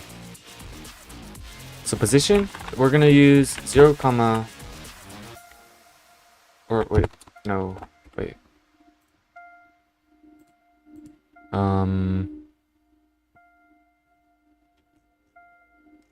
Actually, what's going on here? I think this is correct? So this is not using. Oh, it's using this. Well, that shouldn't be a problem because this is within it. So let's set this to 0, and then let's set this to 1. Okay, I guess that works. And then for the size, let's set it to 0.5, and then for this one, let's just set it to 1.5. Actually, let's set it to 0.1. Let's see how that looks. Yeah, I think that's a good cooldown representation. Let's try duplicating it. And then like that. Let's see. There we go. And then let's set the position to X 0.5. Nice. Oh, but it's not actually finishing at the very end. That's actually because of the button though. So that's good. That's a good thing. I think. I'm just gonna have to fix the buttons positioning and stuff. But yeah, it's a bit weird, but I can work with it. Yeah, like if I do this, whoa, not that. If I do this, then you can see. There we go. Yeah, it's just because like the buttons are kind of weirdly positioned. So like if you're playing on like on an iPhone like this, which yeah, I don't think anybody would ever do that, but I guess you could if you want to. But yeah, usually people would be playing on like an app like this, and like the cooldown would be like this. Okay, that's good. Things are looking good so far. Looking good so far. And so yeah, I'm gonna just go ahead and name these. So this is gonna be ability 1. Ability 1 cool down. Ability 2 cool down. Nice. And I wonder if I want to recolor these or should they just be white? I think they should just be white. Yeah, they'll just be white. And so only for items that have abilities that these will pop up. So basically, and we're actually working inside the inventory. So what we're gonna have to do is we're gonna have to copy these over, Control X them, delete this, and we're gonna invisible the inventory again because I don't need it anymore. Whoa, that's not what I meant to do. I meant to do this. That is also not what I meant to do. I meant to do this. There we go. I think it's this, yeah. So we're gonna paste it into here. And let's see how this looks. Let's just make sure this is looking how I want it to look. It's gonna show the abilities lines for all items, and that should be expected. If it's not, then that's gonna be unfortunate. Let's see. Let's see. Yes. Okay, so you can see this is gonna be what it looks like for items with abilities. You actually can't see the bottom one though. That's a problem. That is a problem. So how I'm gonna fix that is I'm gonna have to add spacing, I think. Or I can... Okay. I have a different idea, actually. So I'm gonna pull this slot card, and I'm gonna work on it in Starter GUI. Where did it go? I'm gonna throw it into Screen UI for now. Yeah, so we're gonna basically just mess with it in here. So let's go ahead and... So these are set to 0.1. Let's go ahead and pull this and set this to X. Oh, why is this not set to 1? Actually, that's so interesting. I didn't know. But yeah, this size is also very interesting. Yes sir, yes sir, yes sir, bro. Yes sir, yes sir, yes sir. 0.15 though, and then for the name, it should be set to 0.15. And for the height, it should be actually 0.9, because we're gonna need space for the bar. And this should also be 0.9. Let me make sure. Yep, so they're the same height. And then these, I'll also bring them up a little bit. Actually, they can stay here. They can stay, or, yeah. Let's set them to maybe just a little higher. Actually, no, we'll leave them. We'll leave them. And we'll mess with it, and if it doesn't look good, then we'll move it back. But yeah, size, position. Oh, we gotta set the position for... So this is the X value, this is the Y value. So we're gonna set it to 0.9 instead of 1. And that's just gonna move it up. 0.9. Nice. And now that we did that, we can move it back into our UI elements. And let's see how it looks now. And now for the bottom, because the reason we did that was because the bottom item, you couldn't see the cooldown. But now we should be able to see the cooldown for the item on the bottom of our inventory. Hopefully. Yes, so you can see it now. It's just like it's a bit cut off. I mean, you can still see it though, and that's really all you need. But I would like to be able to see it though. And whatever, you can still see it. You can still see it. Let's see it on different screen sizes though. Let's try it like this. So yeah, you can see it even more now. So maybe it's just like a visual thing. So you can see it. Yeah, great. That's always good. So these are the cooldowns, and they're basically just gonna go down as you use. Oh, but the thing is, for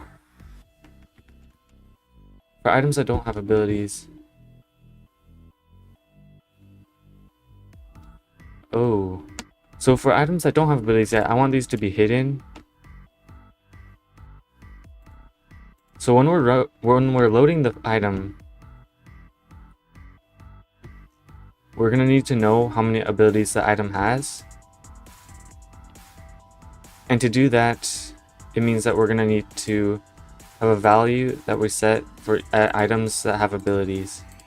And that's actually gonna be another thing that I need in the abilities plugin that I might be implementing soon. There's so much stuff here, but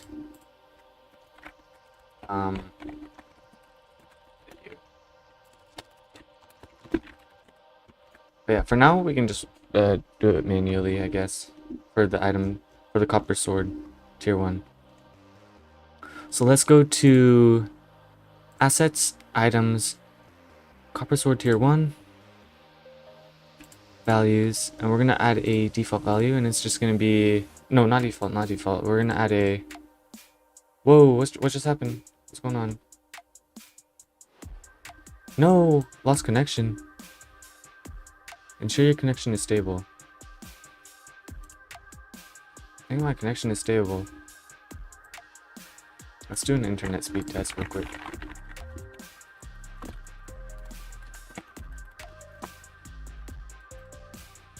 Okay, yeah, I don't know what it was talking about. Yeah, we're chilling. That is so strange though. It must be a Roblox thing. It must be a Roblox thing. Yeah, okay, it just kicked me out for some reason, guys. I don't know why. I don't know why. This is a tragedy. But let's see. While we're waiting for this thing to load, what else can we do? What else can we do? What is there to do? There's a bunch of games that I want. So these are games that I wanted to test. I wanted to open them up and see kind of what they're doing for like inspiration. Because these are the games that like what is it? Looked very interesting to me. So maybe I'll do like a stream where I play through every single one of the games in this folder, just because I just want to see what this stuff is. And it's just inspiration. I just wanted to see what I could like learn from them. But yeah, did it load in yet? Yeah, it's still loading. You know what? Let's test it. Let's see what's going on here. Let's see what's going on in this game.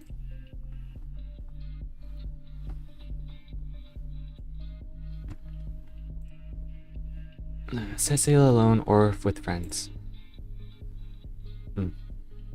Wield great power. Let's see what's going on. Let's see what's going on. Yeah, studio's still loading.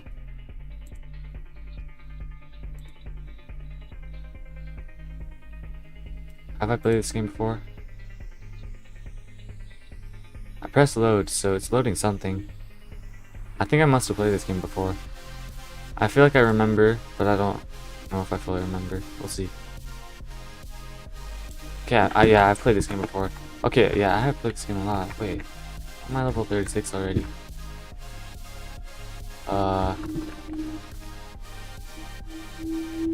Well, if I've already played it, then I kind of know. But yeah, I mean, let's see. Let's see what we can take from the UI. What's the good elements of the UI? I like how it's very organized. So you can instantly tell what everything does. I think. Animation packs. This is cool. Oh, you can change the walking animations. That's a good element that you could always add.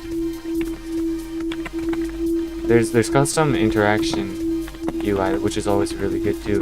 I'm gonna have to do that. I was thinking about different ways to do that. I was thinking about having like a little thing that hovers, and there's like a little line that draws. Oh, I think I remember grinding this guy. I was clapping this dude's cheeks. Alright. Is this? Oh, he's glitched out. Alright, free kill though. Yeah. Easy. What did I just get? Dark pauldrons. Purple hat. Fancy suit. I want the fedora. Okay, so yeah, their inventory system is a little bit glitched out, I think. Which is kind of expected because, yeah, so like you can like equip multiple items. Yeah, okay. That's interesting. But yeah, let's. Okay, I like the. Oh, he's working now. He's trying to kill me now. Holy cow! How do I escape this? Dang. Oh my gosh. Come on, die. Yes, sir. Easy. Okay, so that's a scar. Let's see. What else? What happens when I unequip the weapon? So yeah, it does equip to the body. That's good. That's always good too. I just want to see, like, what else can I learn from this? I like the particles. This is pretty cool. The exclamation marks that you can see through walls and stuff. That's always cool too because it means you can instantly tell where to go. Hey, you found my necklace. Did I? I don't know. That's a scarf. That's not a necklace.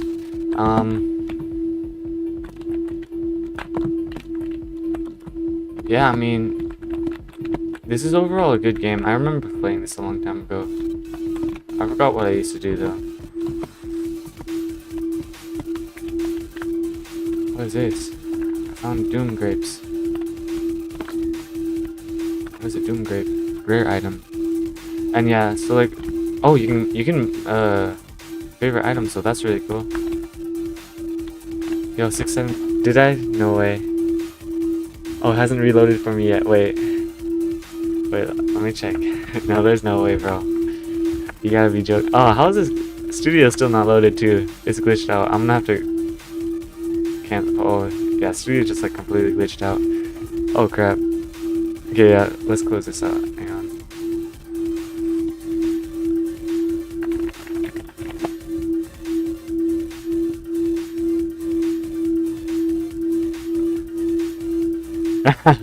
Yes, sir, bro. Yes, sir, bro.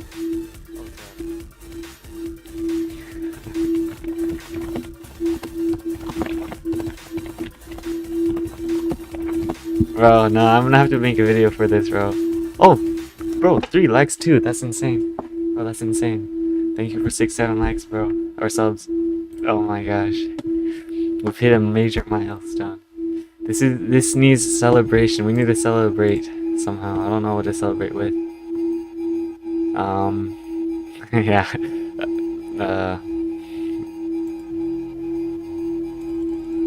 This is my celebration. I don't know. Yeah, okay, no, studio is just like completely glitched out. Hopefully it saved my progress though. But bro, this is great. This is great.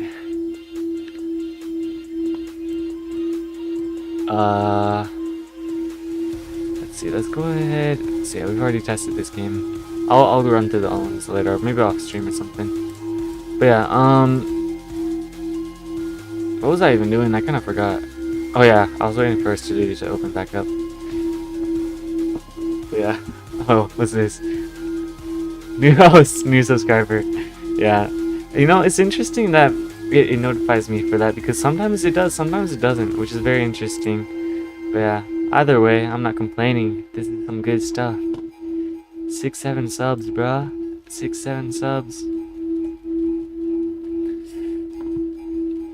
3D printed car parts.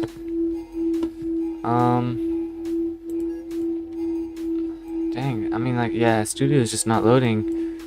I know for a fact that it has to be a problem with the studio, because I mean, like, I'm chilling, like my stream is running fine and everything. Maybe it's a problem with my computer, I don't know. But you know, it's unfortunate that it's not working. But you know what this means? You know what this means? It means I can show some other games that I've been working on. Some other projects that I used to work on. I'll show bada bing bada boom. Let's see. Let's go ahead. I'm gonna go ahead and do GitHub. So this is like my little repository where I throw my stuff in. Which one should I? Yeah, let's. Space Ace.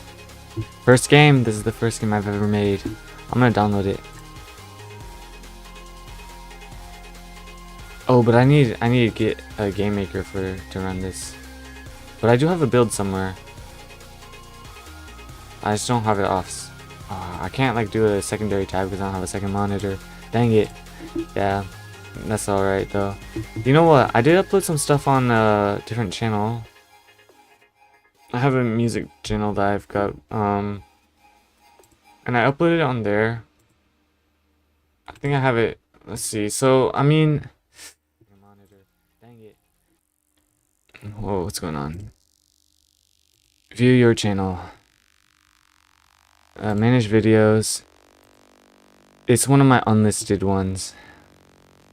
Cause it was like one of those, yeah, game tests. I was gonna use this channel as like a game. Actually, wait. This is something I made for Minecraft too. This is something I made for Minecraft. I want to show you guys this. This is unlisted. Nobody can see this. Bro, I made it. Oh, this was 3 years ago. That wasn't even that long ago, I guess. But I made like a little plugin, or not a plugin, but it was an add-on for Minecraft, where you have Mithril. Oh, that's some OG stuff. That's some OG stuff. But yeah, like I added like a whole potato and everything. I added like and this is like a golden apple equivalent, where it just gives you a ton of buffs when you eat it. But I made like a mithril minion as well, Or Mithril Golem, that's what I called it. I'm gonna mute myself though because I'm not trying to listen to myself. But yeah, you can see I made the armor set too. That took a long time to draw out and everything. Did I equip it yet? Where did I equip my armor? Yeah, right here. So you can see I made the armor here. And yeah, I had to like make the texture. I want to do this again. This is fun. This is really fun. So yeah, I like made a full armor set and everything. What else did I do? Oh yeah, I made a giant carrot thing too. This thing is a boss spawn. It spawns a boss. And yeah, basically how I made it was I used a what was it called? Blockbench, I think. I used Blockbench, something like that.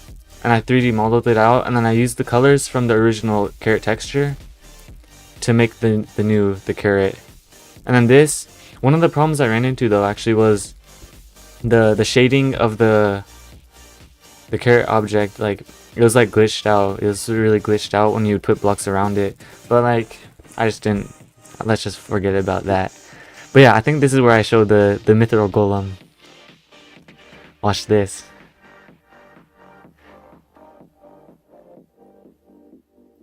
Come on. No. Bro, what am I doing? Yeah, okay, I'm gonna do it soon. I think. Yeah, there we go. So yeah, you can see like the little mithril golem that spawns. This was like just for fun and stuff. Maybe I'll re-upload it on my new dev channel just because it's like related a little bit to development. It's just like I unlisted it because it's not related to development, and this is like my music channel now. Yeah, I was on some crazy stuff. Yeah, but you can see like the rabbit boss that spawns from destroying the carrot. That thing is like OP. The only reason it's not doing much is because I ate like one of those giant carrot things. Bro was making everything on Mithril. Yeah, bro. Look at these dudes, bro. They're ganging up on him, bro. Nah, this is messed up. Little carrot man didn't deserve it. Oh my. But yeah, I don't know. Yeah, I was doing Mithril everything. I love Mithril. And I spelled it differently this time. The reason I spell it with the Y now is because like copyright stuff with it. I found out apparently Mithril is like what is it? It's owned by J.R. Tolkien or some dude. I don't remember. But yeah, this was my first game. This is my first game, 2021.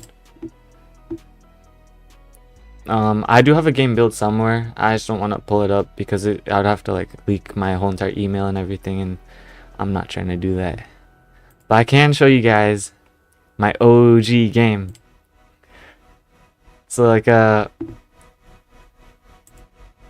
don't even know what I was doing here. Yeah, this is my first game of all time. Yeah, that was the tutorial I think I was playing. But I like there's like monsters and stuff you can fight. But there's like a crafting system too. Let's see. I don't know if I'm gonna open it. Yeah. So there's different items that you can craft, that you can collect from killing these enemies. So enemies drop like materials that you can craft with. Yeah, let's see if I want to go to the boss fight. But yeah, there's different types of monsters. These ones drop bombs. You kind of have to like manipulate your way through. And that's a shield that you can spawn. It has a cooldown right here though. Oh yeah, those things just shoot a bunch of things that like teleport to you, giant rocks and things. This thing, it took so long to develop just because I was working on it like so long. Yeah, this is the boss fight. This is the boss fight. And then after this, there's like nothing left. I just stopped working on the game. I wish I kept working on it, but like at some point you just gotta stop because like I never wanted this to be like a long-term game. It was just like a test to see how far I could take something and to learn stuff. And the game project I'm working on right now is like the actual like long-term stuff that I'm trying to do. But yeah, you can see like I was working on a bunch of random stuff. Laser thing that destroys bullets and everything. And actually when you kill the boss, it gives you like a little turrets that follow you too. But you can see you can fight the boss and everything. He shoots out lasers and stuff. And you can see this thing at the bottom. It kind of just follows you to make sure you can kind of like know where he is without having to look up at the screen. Just because with these types of games, having to look around at the boss is like kind of annoying, at least for me. So being able to just see right down here where he is, it makes it a little bit easier to attack him. But you can see little new turrets and stuff. And then I think, let's see. Oh yeah, these are new enemies that like have splitting bullets that like explode. But I think there's like little things that like try and squish you. I don't know if I showed them in this video. Oh, I think that's it. But yeah, that's the first game I've ever made. Has Studio loaded yet? Yeah, Studio is working on it, I guess. What else is there? What else is there on my OG channel? Scary horror game. Yeah. I'm never unlisting this. That thing's staying unlisted forever. I tried doing like gameplay videos. Man, that was just never gonna work, I don't think. Like I just can't like talk like that through video games. Maybe I could try again some other time. I would have to do it on a separate channel though. Come on, Studio. Come on, Studio. I'm waiting for you. I need you to work. Dang. But yeah, and then there's the other. I have a Godot project that I could probably download. And actually, I think I have it on my PC. Let me open up Godot. Oh, I don't even have Godot. I need to install Godot real quick.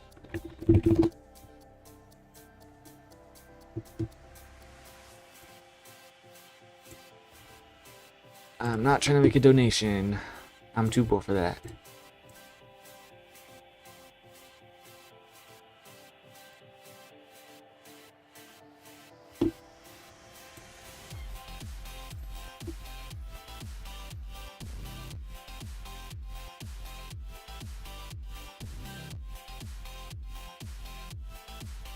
I think I gotta extract this actually. Oh, no, is it working? It's working, alright. So let's go ahead and import existing. I think I already got an imported one. Where would it be? It's not gonna be in documents. It's gonna be in desktop. GitHub. Oh, I don't have it. So I'm gonna have to pull the repository. Let's see, where is this thing at? There it is. And this is a game that I'm developing right now. Well, not right now, but like I was earlier, a bit ago. A while ago. But yeah, I'm gonna go ahead. Yeah, I don't know, my studio's like glitching out, like it's still not loaded in. But that's alright. Just gotta wait, come on. Maybe my computer's just glitching out. I don't know. And get home.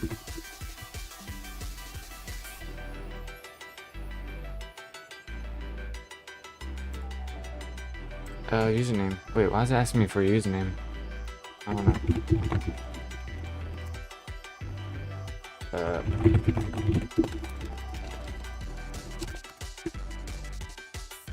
What? Am I logged out?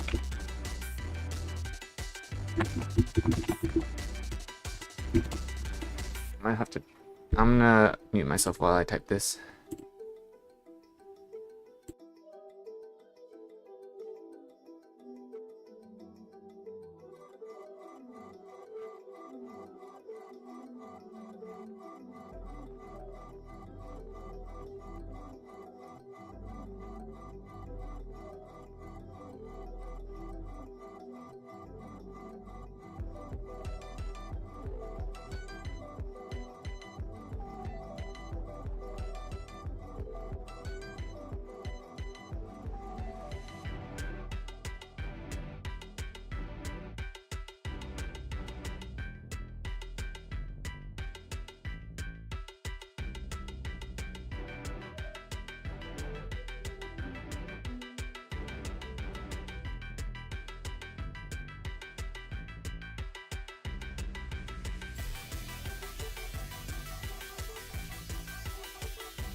Okay, yeah, so I mean, I guess I forgot my password, so I guess we're not doing that. But I think Studio is loading in. Thankfully, Studio is loading in. So, but yeah, while Studio is still loading in, instead of doing it like that, I'm just gonna download it. I don't know why it wasn't allowing me to like do all that stuff, but I might just download it. Download a zip.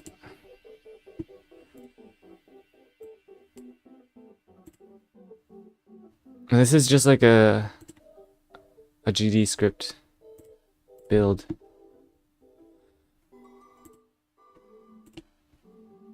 So now that we got that, whoa, what's going on here?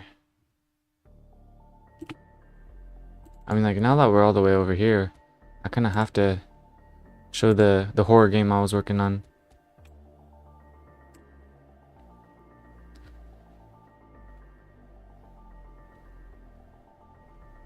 Ba-ba-bum.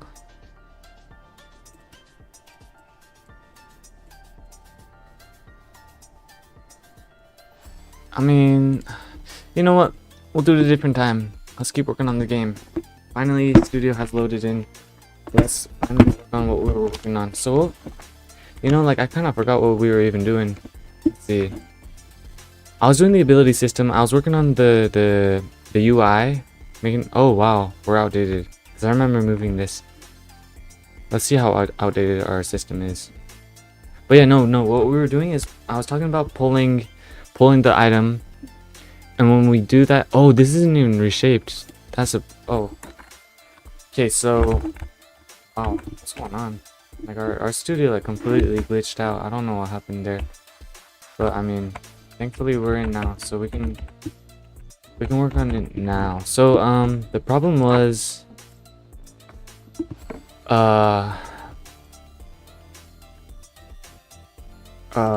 what was the problem? I don't remember. Yeah, that's right. Okay, so we were working on it in the UI.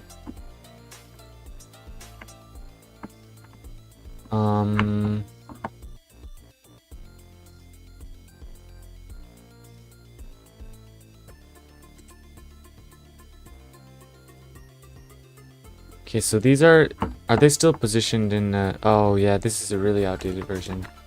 0.09 0.9 oh, that's the size. 0.9 for this. Set this one to 0.9 as well. And then yeah, we're gonna have to actually, you know what, so what we can do instead is let's just leave it like this. Let's just leave it like this. And then if the item has abilities, then we'll just unhide them.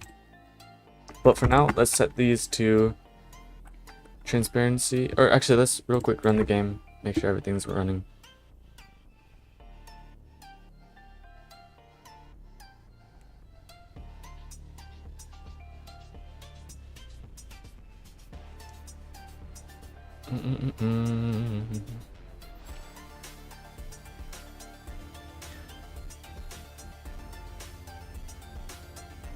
You know what I want to do though? I want to try doing a Minecraft Let's Play. I think that'd be fun. I know I'd probably give up like after I beat the Ender Dragon, but I think that would be fun. I don't know if I would upload it here though, is the thing. Let's see. Would it be a good idea? This is the dev channel, but like I think it'd be fun. Maybe as a live stream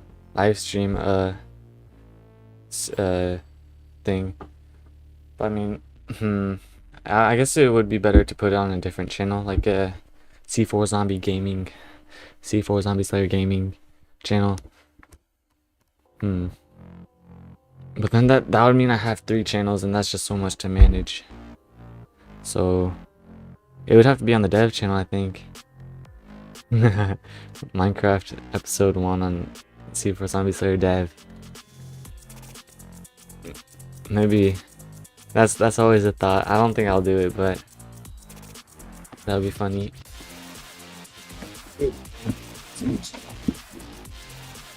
Okay, we're chilling.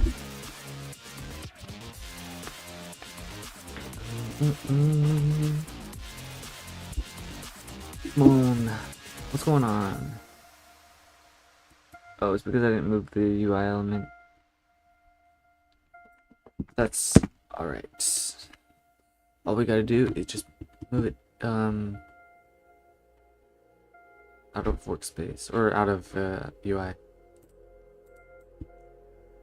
Oh, let's throw it into replicate storage for now and throw it into here. There we go.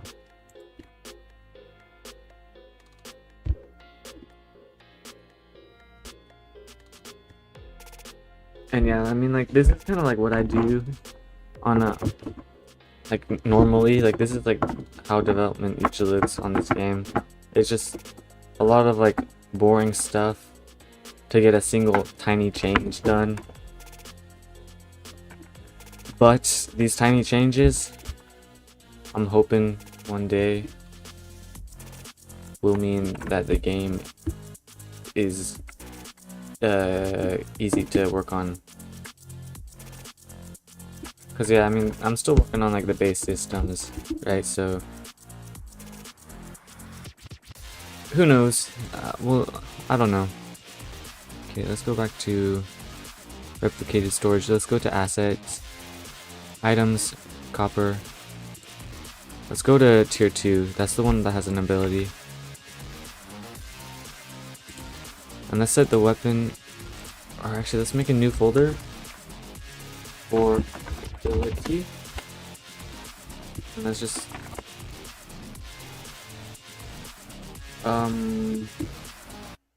or I could check if it has a script within it for ability 1. Yeah, that's probably a better way to do it. Honestly, that's probably a better way to do it. And so I'm gonna have to do that right here. Mine slot card. Let's see. Yeah, so let's do it here actually. So what we're gonna do is we're gonna get a reference. So local ability 1 cooldown. Ability 1 CD equals, and then I formatted it weirdly over here. I usually format it like this, but I guess that's right. Ability 1, no, not this.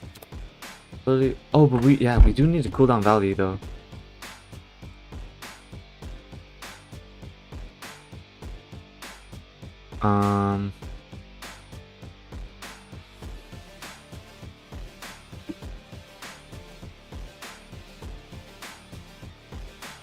Oh, I didn't think about that.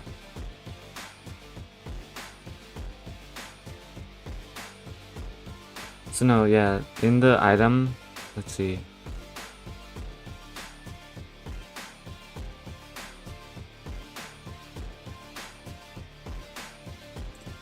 I'm gonna add a new folder for ability. And we're gonna add a value. Basically what this is gonna be a ability 1 cooldown. And this is just gonna like constantly be going down. Yeah.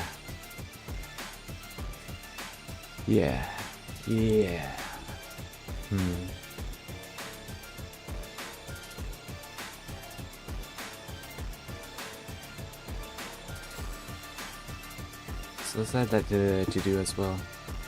And let's see. So we've done all of this actually, so we can remove all of this. And check save load, we already did that. The favorite system, okay, we're gonna have to do that though. We can do that later though. Data to item UID, we fix that. Test to see if new items equipped have UID. Yep, they do. Yep, they do. Yep. Check all systems that use item name. Yep. Equipping, yep. Check all systems that use. That doesn't even mean anything. Final cases of compare item and convert to UID checking. I think I did that. Yep. Buy items, yep. Or actually, I haven't done that though. So we'll have to do this. Compare UIDs, yep, and those are correct. Nice. Equip items, I already tested that too. To do, remove to do from generate scripts from plugins. That's not super necessary. I'll do that later. Fix destruction of item when equipped and crafted with. And that's what we're fixing right now with the item ID system as well.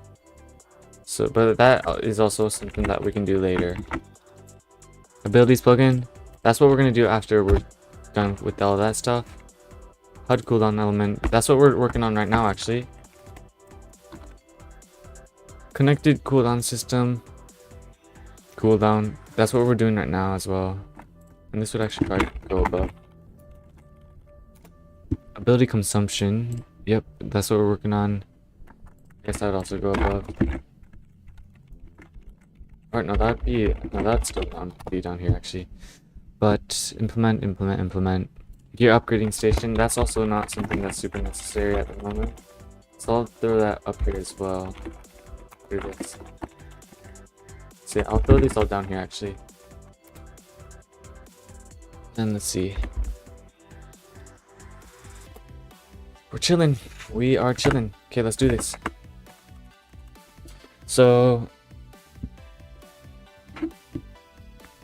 what's first on the agenda? Abilities plugin. No, we can do that later. What we're doing right now is different. We're doing the add item. Oh yeah. Check item for add AB values. Check item for value.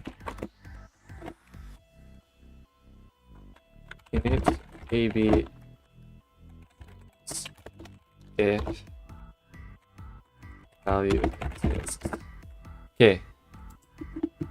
So I think I might implement a new idef function unless it already exists, which I don't think it does. Which would be in replicated storage, helper modules, item functions. Let's see if it exists. So, yeah, item field. Item field exists is what I'm looking for. Exists. Yeah, I don't think item field exists. So field. Yeah, item field. Function item module item field exists. Object field. And we can probably copy all this over. And instead of returning the item value, we're just going to return true. And return false in this case, which means that we didn't find it.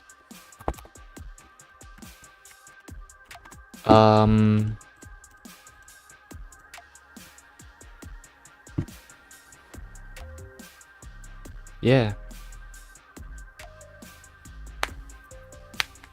Looking good to me. What else do I have to do here?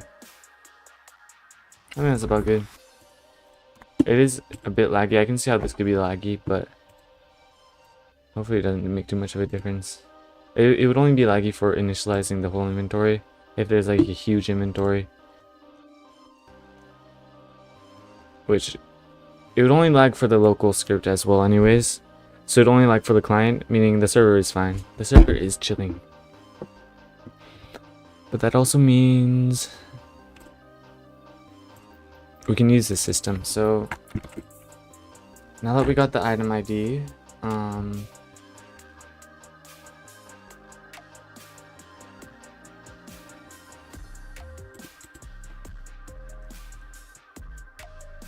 we're actually not using item ID value.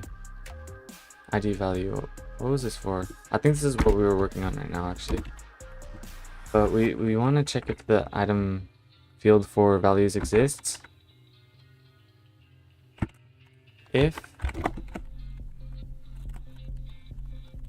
so add an object, and we're gonna look for ability 1 cool.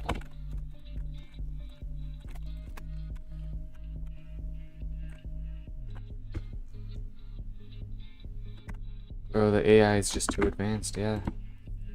AI is just too advanced. I don't think those are correctly named. Let's go back to our UI.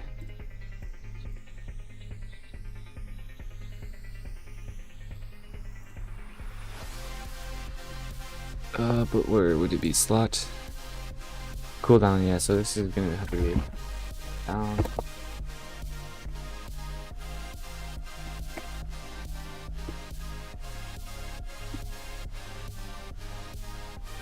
And then I don't know what I named it in the item itself. So let's check. Ability 1 cooldown. Okay, yeah, I named it that. And then we're gonna run it on item. And we're gonna run this again for ability.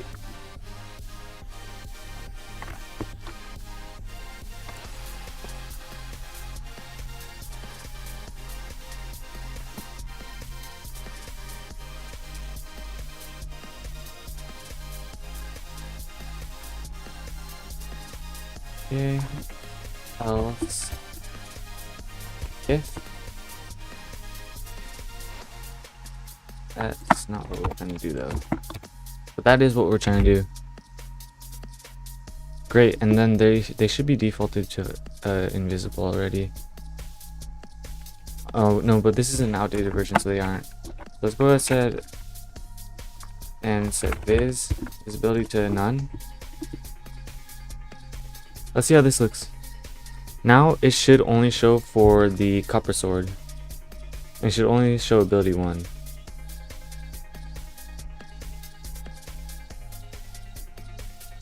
So basically what I'm saying is it should only show a little white bar underneath the copper sword in our inventory. Oh wow, whoa, something happened here.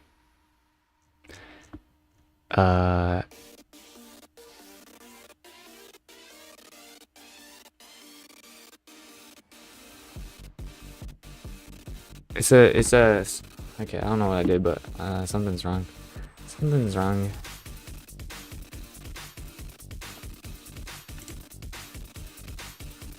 Why is there a missing bracket? Where is the missing bracket? I missed a bracket somewhere.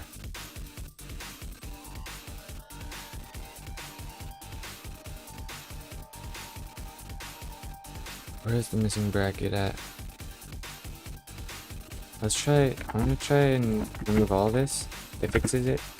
Let's try moving all this, see if it fixes it. Okay, it fixes it. So somewhere inside of here.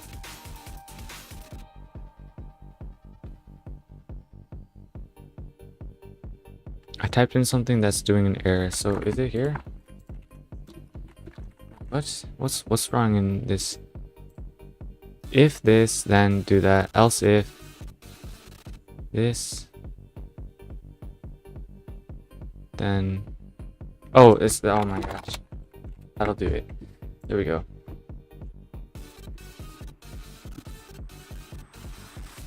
Yeah, I just had an else instead of end for some reason. I don't know why I had that. Oh, it was because of the AI suggestion, and I just deleted it, part of it, and I forgot to edit the end statement. Well, anyways, there we go. Oh, but it's not showing the cool. But this is it's because it's a tier 1. Tier 1s don't have the. So when I craft up a tier 2, so we're gonna need some ingots actually real quick. Let's craft up a tier 2. Let's check it in our inventory. Yes, so it does have the cooldown. Great. Of course, like when we use the ability, it actually doesn't do anything. And it doesn't do like the cooldown or anything. But the fact that it has a bar means that it exists and everything.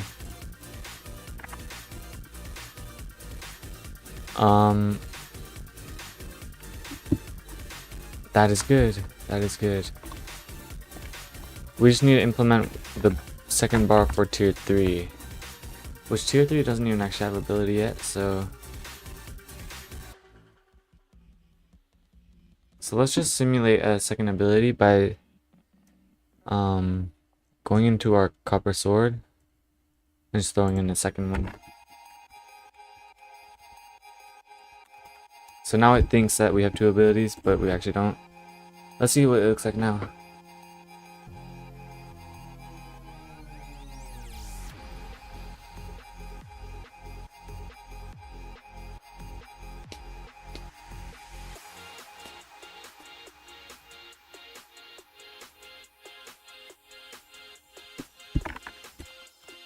Hopefully it has a full bar. Yes, it has a full white bar.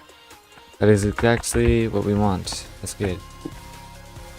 And it only shows for that because this is the only item that has an ability. So if we equip it and everything, and now all we gotta do is make it so that when we use an ability, when we use this ability, it basically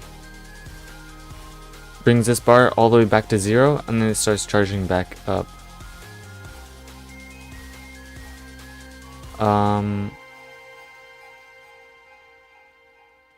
Wait, let me think about this.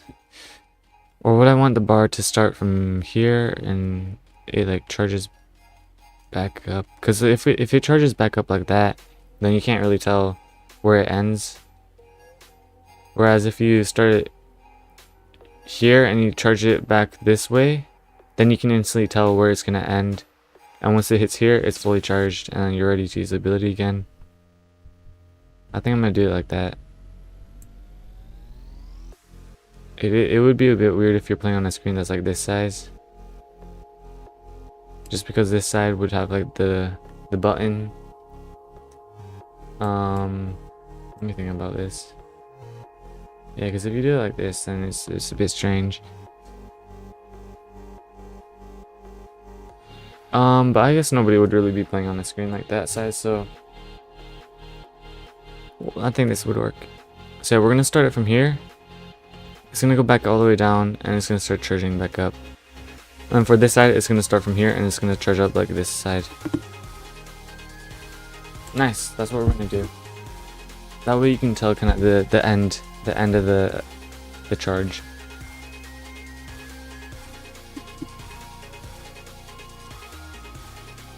So yeah, what we're gonna have to do here is we're gonna set the position anchor point to, actually let's go ahead and throw it into UI so we can view it.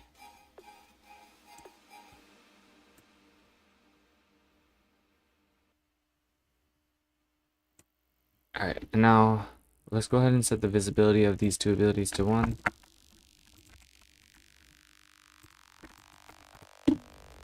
Okay, now we're gonna have to mess with the anchor positions. So for X it'd be 0, it'd be 1. And now it's set to here, and now for the position,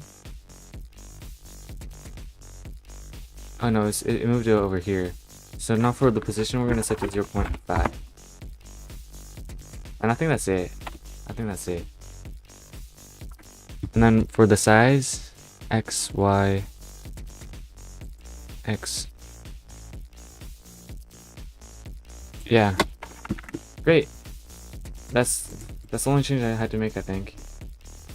And let's throw it back in real quick. So we're gonna throw it into UI elements, yeah. And now that we got it working, all we gotta do is set up a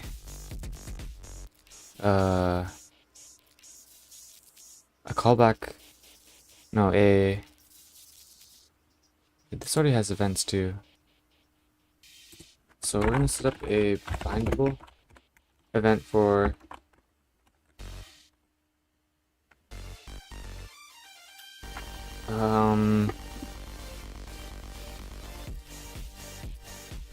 ability 1. Ability 1,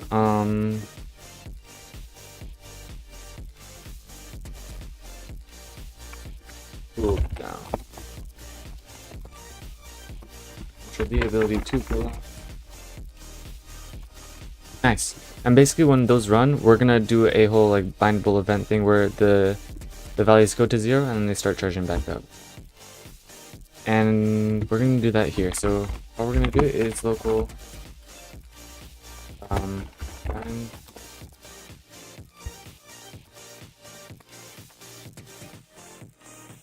cd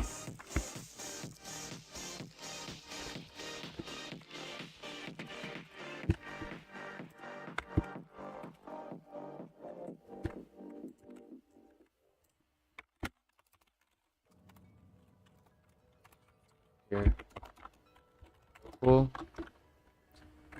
ability1 cd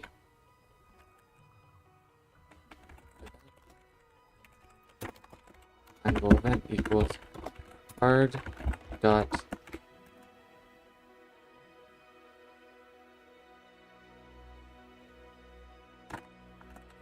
dot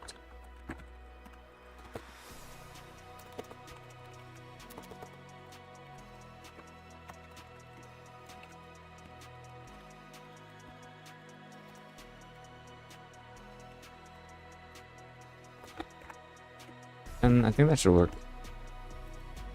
Should work. And we just gotta connect the functions. So how we're gonna do that is we're gonna let's throw it down here. So this dot event connect function.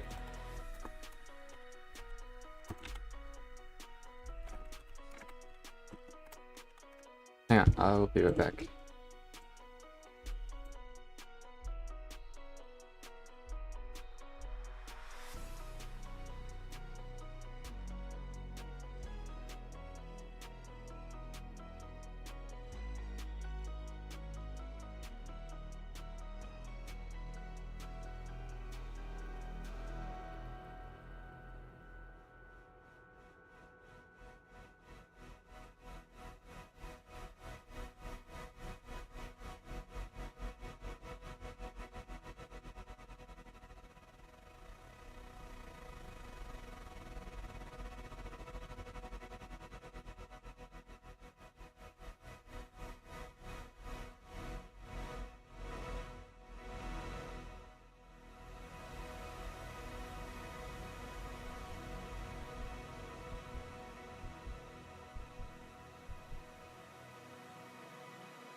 Alright, I'm back. Yeah, I was just doing some stuff. But yeah, we are chilling. We are chilling. Yeah, what was I doing? So it is for ability 1 as well. Basically what this is gonna be is we're gonna be using tween service. So let's go over here. Local PS tween service equals game get service tween service. And basically we're also gonna need a default tween info that we're just gonna be using. So I'm gonna throw it I'm gonna throw it down below here. Local TF. Actually no. Yeah, tween info equals new. Wow, it already knew. But we don't want it to be signed, we want it to be linear because cooldown should be linear. And no, the time, oh actually no, we're gonna have to initialize a new tween info for each one because we need the time value. So we're gonna need the value, so time or it's just time number. Then we're gonna throw in time right here. Let's just do it like this. And I guess we really don't need any of this actually. So we can just do it like this. And then now that we got the tween info, we can make a new tween. So local tween equals ts create. And then is this what I want? I think that's what I want. X. No, it's not. It's supposed to be. Oh wait, no, that is what I want. Yeah, so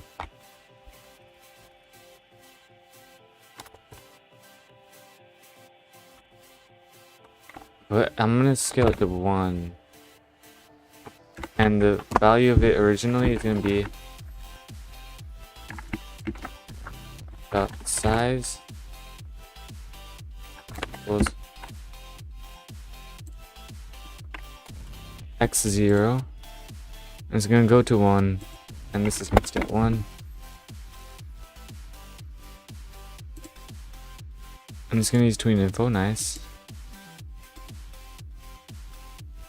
That looks good. So basically, I think this is working. This is looking good. Let's also use nice. And now we can just go ahead and copy this, paste it in for ability 2.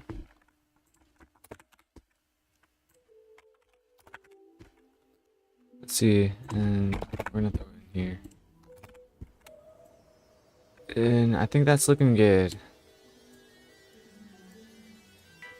For now, this looks good. We're also gonna want to set the value. Oh.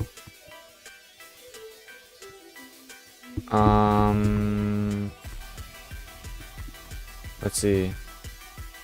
So I want to set the cooldown on the server though. I want to set the cooldown on the server. And basically we're gonna pull the value from a remote function. Maybe a remote function would work.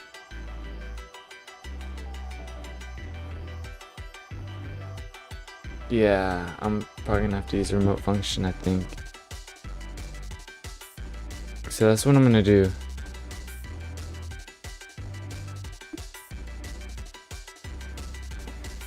Hang on.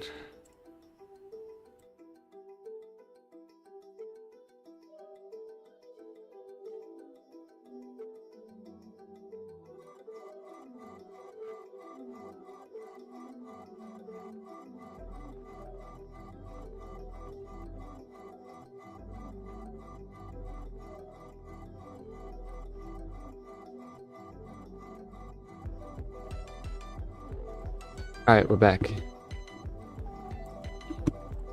But yeah, so what was I working on? Kind of forgot.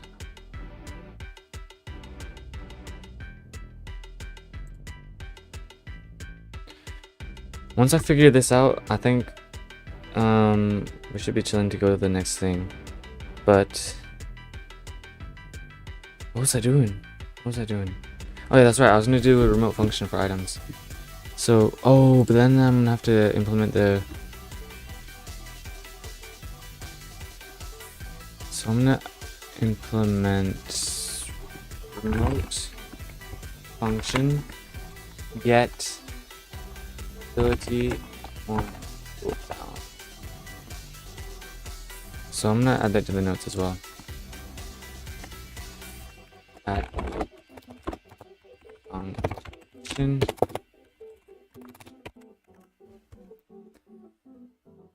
And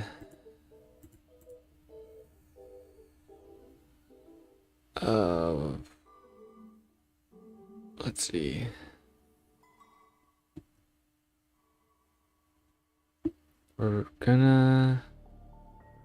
We need this for the ability.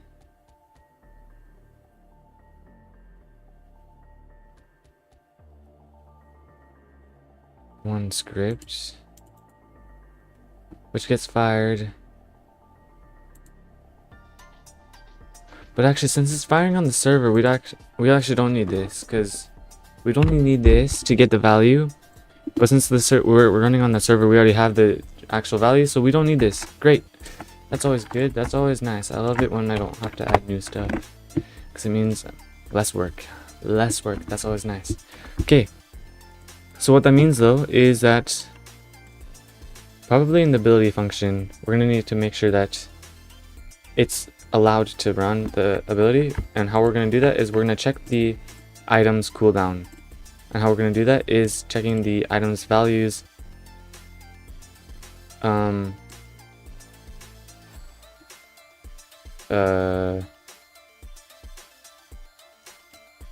Which one are we working on? Let's just do one shot because that's the one we're working on right now. So yeah, so yeah.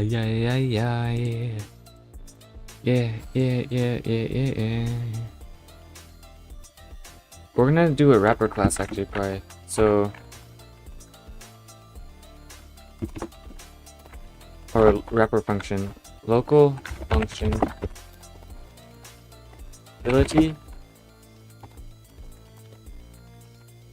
and basically it's gonna call the callback only if we're allowed to, and so it's gonna run through a couple of checks. So the first check, of course, is gonna be making sure that we have the cooldown. So if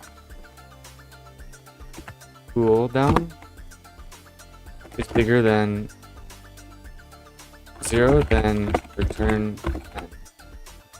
If, and we also need to make sure that our mana is able to be used. So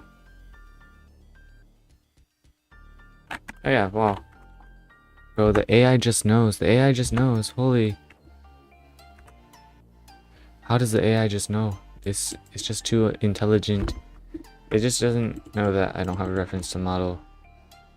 Which I probably should. How am I getting the model from here? Model. What? Oh.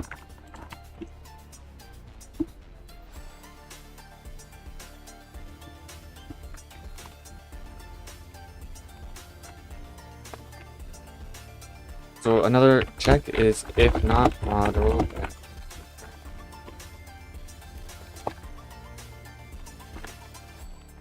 There we go. Why am I glitching out? Variable never initialized. We are. Oh, it's because we're doing local. Yeah. Great.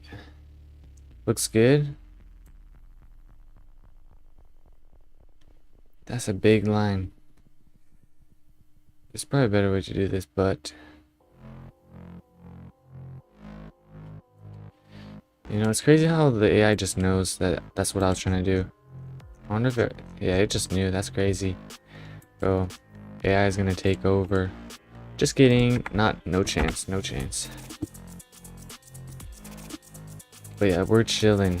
We are chilling. I think that's good. The one thing though is cooldown. How are we getting cooldown? Cooldown number. No, so we don't want to do that like this actually, because cooldown we want to pull the cooldown from the item object, and we want to know what type of ability type it is. So we already know from this. Great, so that's always good. So how we're gonna figure it out is we're gonna pull the value. So if, and we're gonna pull the value here. So local ability cooldown equals get item field item object, and we're gonna pull the ability, and then we're gonna dot ability type dot cooldown.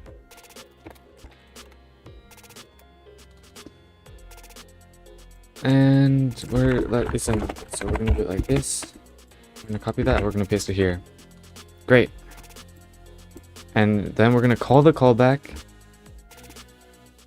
But since we're also calling the callback, we also want to, before we call the callback, what we're gonna do is we're gonna run the cooldown. So we're gonna run the cooldown, and the cooldown is on ability 1 script. No. Yeah.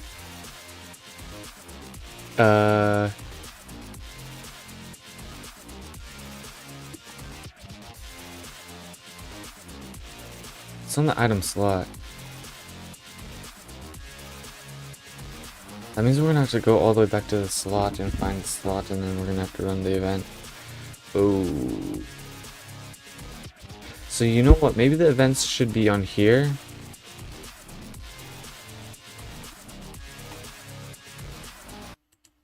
But then it can't really see. It can't really see those abilities. So it's gonna have to get a reference to the item slot somehow. I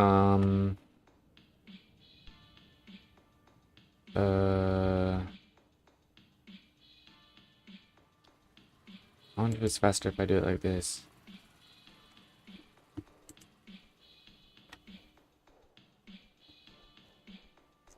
Let's see. And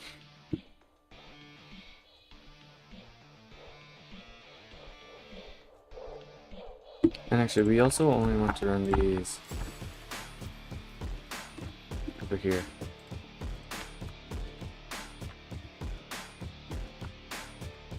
And if we're gonna do it like this, it'd be better if we just did it like this. Remove this. Pop this over here.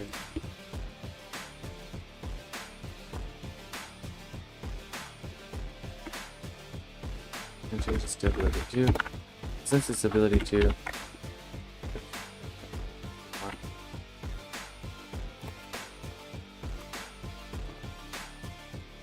like that. Nice. So we got ability 111222222.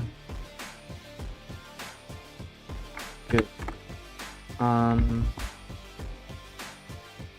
But also the thing is, let's see.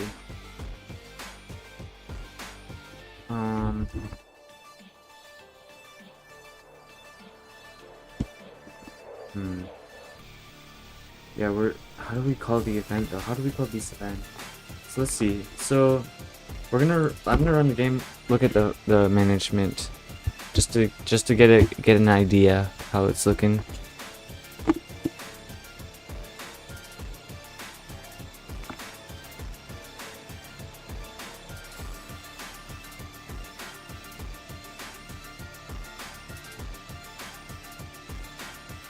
And that would be so. Oh shoot. Did we forget to invis everything? I think I forgot to invis everything. Let me go ahead and do that.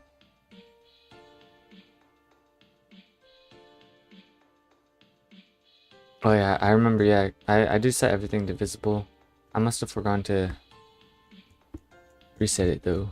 So let me go ahead and do that real quick. So that would be in UI elements. Set these to visible false.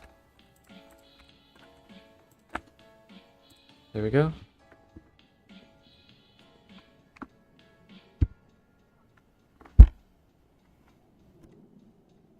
Let's run it up. Let's run this thing up and let's see how it goes. Let's see how this thing goes.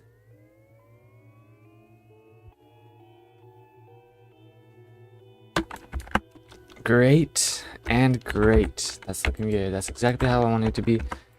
But the one thing, yeah, of course, is attempt to index nil with character. Effect F, give player, give model health.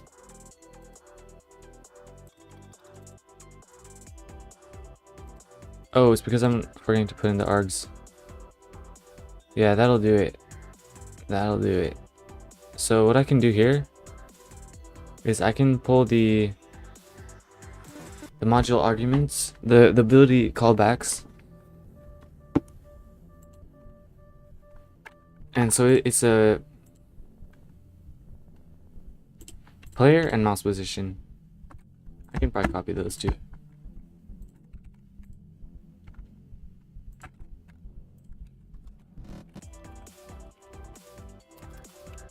Here we go.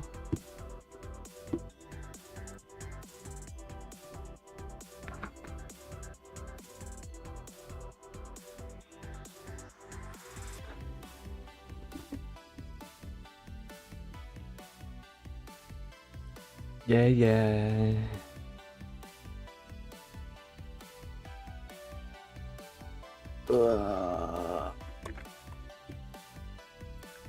Okay, press F. 4. Using ability. No glitches, no errors. Just no cooldown. Just no cooldown.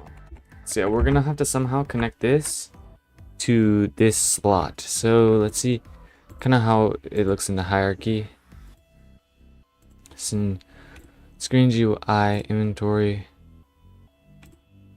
I'm gonna probably have to set up a player function that kind of gets an inventory item from here, from by ID. Get item by ID. Get player inventory item by ID. That's what I'm gonna have to do probably. And then we connect it to this. Get inventory slot card. Get player inventory slot card by ID. Oh, that's a long name.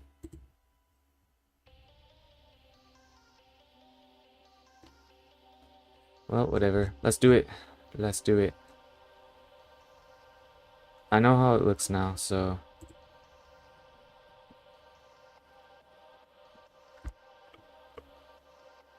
We'll just have to do it like that, I think.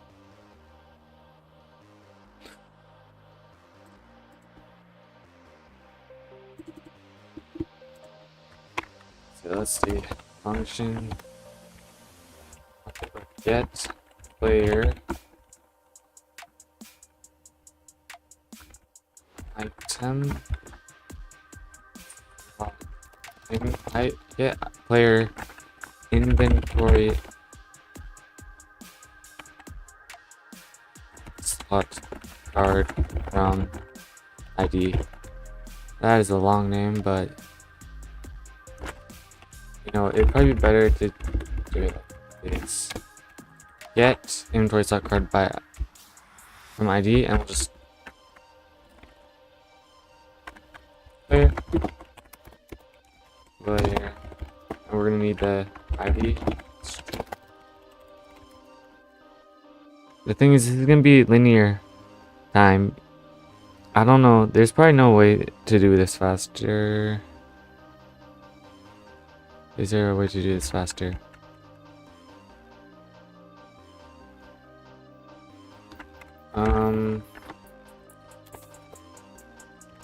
That's okay.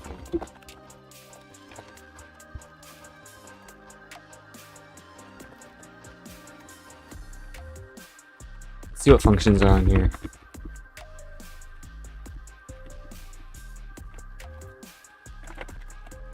Get children, get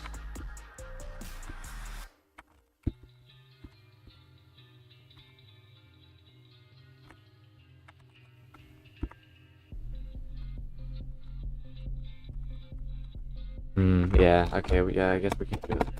So no matter what, we're just gonna have to iterate through everything, kind of find the ID,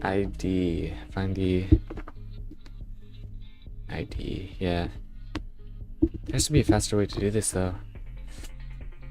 Maybe there just isn't. Maybe there just isn't. I guess in the end though, unless someone has like a million items in their inventory, this won't be laggy. This won't be laggy though, I think. So yeah, I mean, I guess this is fine. Let's do it. Inventory equals player dot inventory. Local S slot card name equals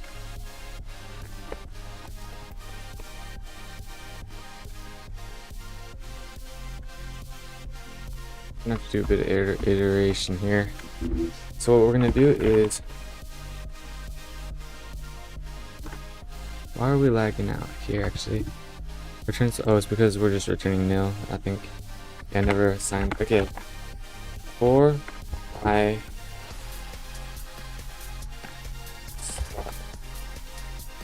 I could probably do it like this. Instead of doing it like this,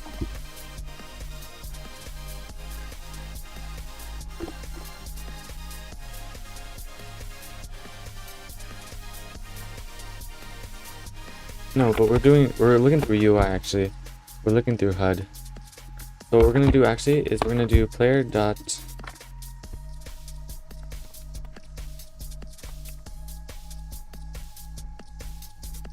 player dot oh, I need to look at the UI again. Okay, it's gonna glitch out, but that's fine. That's expected.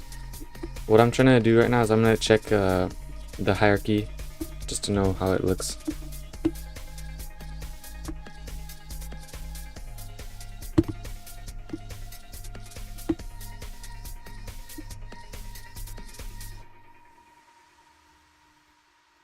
Okay, so it looks like this player GUI, screen GUI, and then this stuff. Okay, player GUI, screen GUI. That's right, player GUI, screen GUI.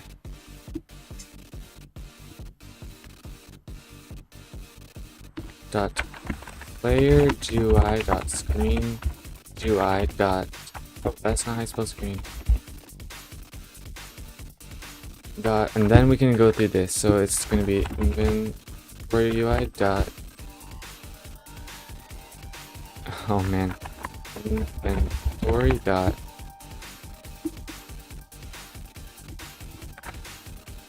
Dot. Scrolling GUI.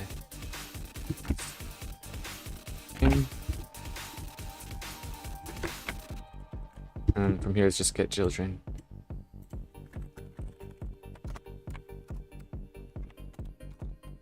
Actually, yeah, let's do the get children here, and then let's do the if not is a frame, then continue it.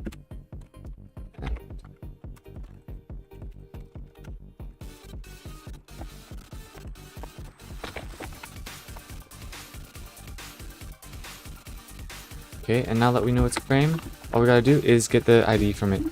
So we're gonna basically get the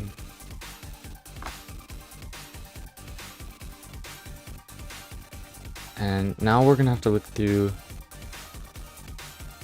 each UI frame.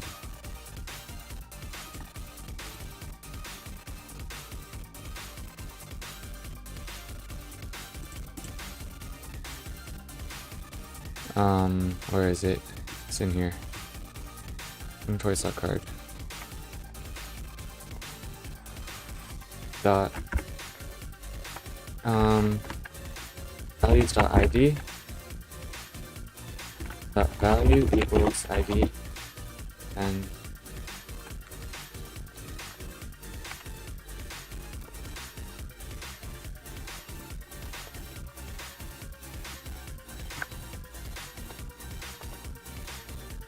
another guard clause, so I'm gonna place this over here. Oh, and then basically what it's saying is you can't do it like that. You just gotta put the not equal to sign here. And now we can just return slot card because this means that it's a connected ID. Perfect. And if we don't find it, then unable to find slot card ID .id. Yep. I think that's good. I don't see how this wouldn't work. But now we gotta call it though, and we're gonna call it from here.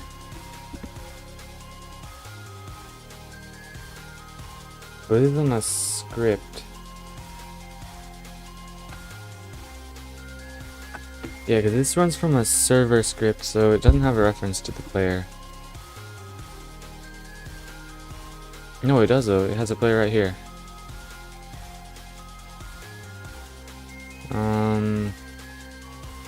Let's see. So I'm just trying to get the thing so that I can fire the, and this is going to be a remote event actually then. So these are going to be remote events. That also means that inside the script we're going to call it remote events.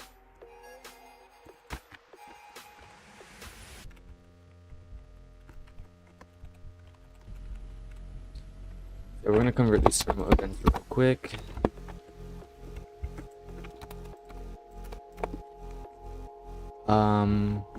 And instead of using .event, we're gonna do on server. I think it's on server event.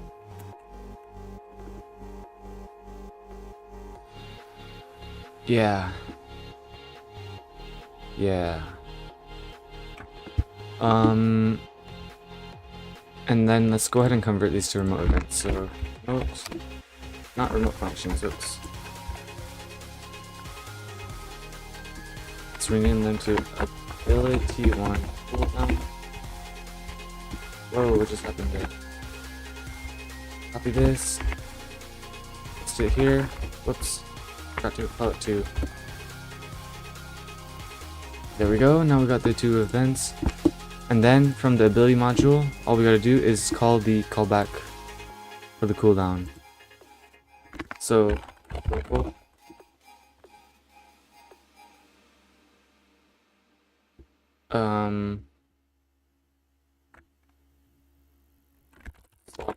Equals PLRF dot. There we go. Player. Do we have the ID? Let's see if we have the ID. We have the item object though, so we could get the ID here. So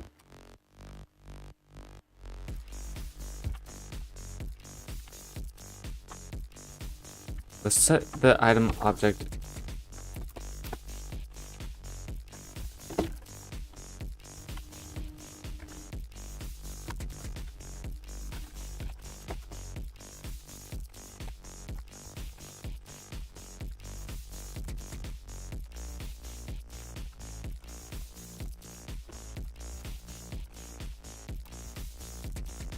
There we go.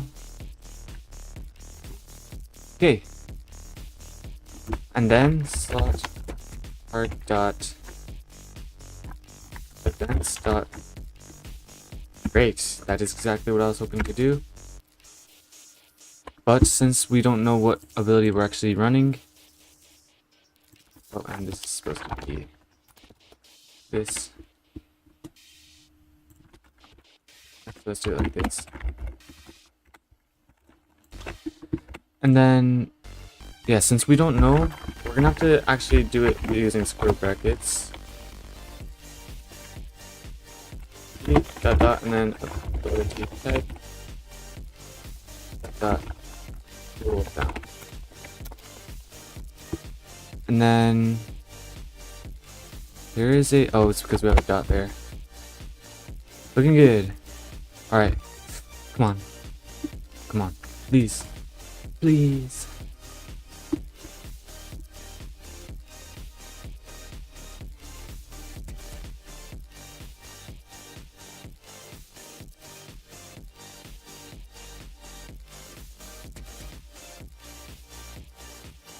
I just want this to work. Come on. Oh no. Error requested module.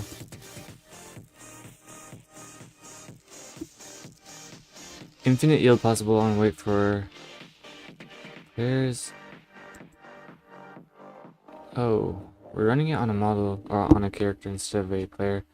So let's see. It's in item notifier. I'm assuming it's in. Oh, everything that uses player functions. So I must have messed something up on player functions.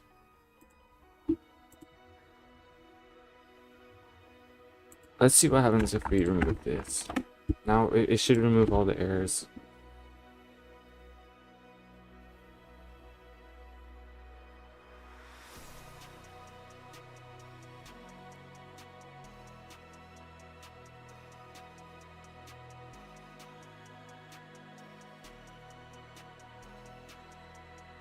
Alright, yeah, so that removed all the errors, so it was probably a on-server event can only be used on the server.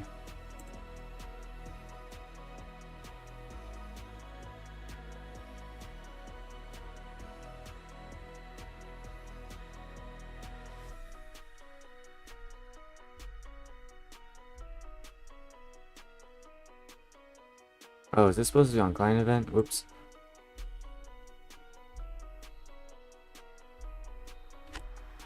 I think it's supposed to be on client event. I'm gonna fix that real quick, but also I'm gonna fix the.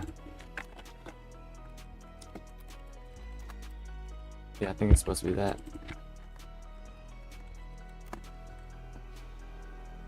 And for over here, player functions. So this, let's see why this glitched out the whole system. Function module dot.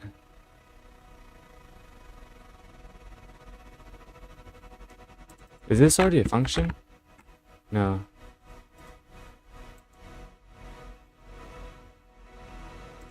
Maybe it's this?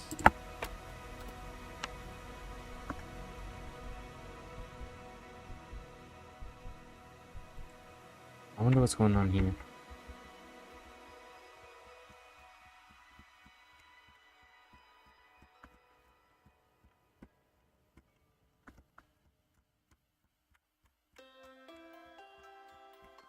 Dang, yeah, that glitched out everything again. That glitched out everything again. So it's that function.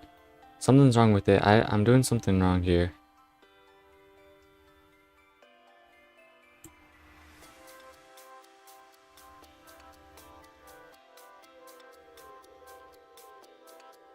Wait, why is there this? Oh, this is supposed to be due. Dang it. It's like those little errors. You can't even see like what's the problem because like the line is so tiny, but yeah, that'll do it. I didn't even notice I wrote that. Whoops. I don't even know why I did that in the first place. But yeah, let's go ahead and test it again.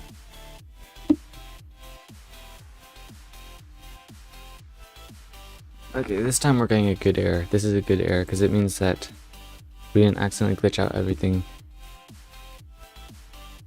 Is not a valid member of bindable event. Bindable event. Bindable event. This is a remote event. Why is it saying bindable event?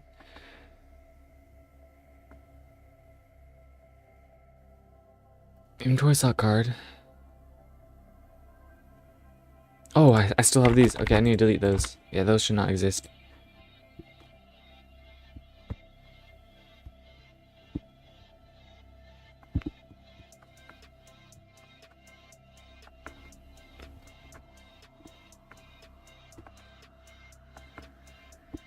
Deadly do. Come on.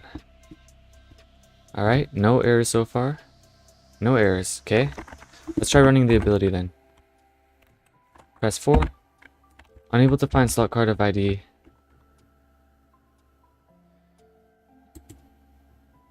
And that is expected.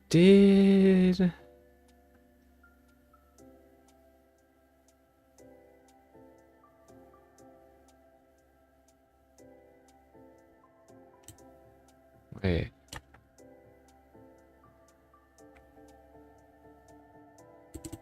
We weren't able to find it because... Oh, okay, first of all... So we weren't able to find it in the inventory.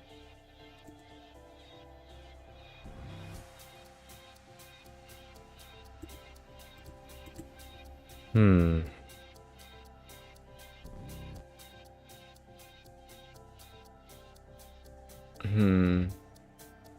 That's interesting.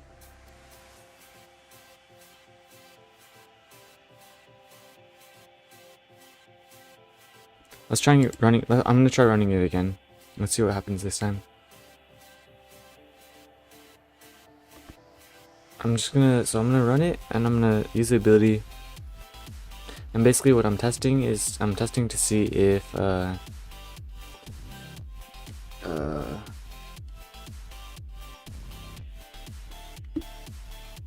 okay, so we equip it, and now let's go to our inventory, and let's go to our UI inventory. UI inventory, and then let's go ahead and find the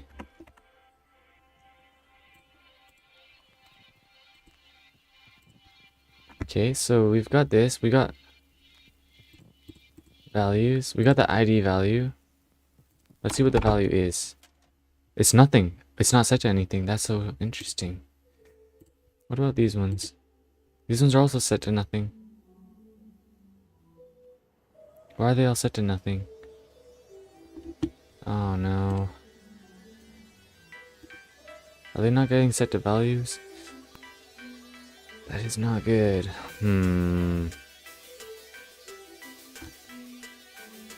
These are all set to nothing? Come on. Why are they all set to nothing? So when I add a new item, I'm assuming it's gonna have a value though. I guess we're gonna have to add a new item. So what do these have item values though? IDs.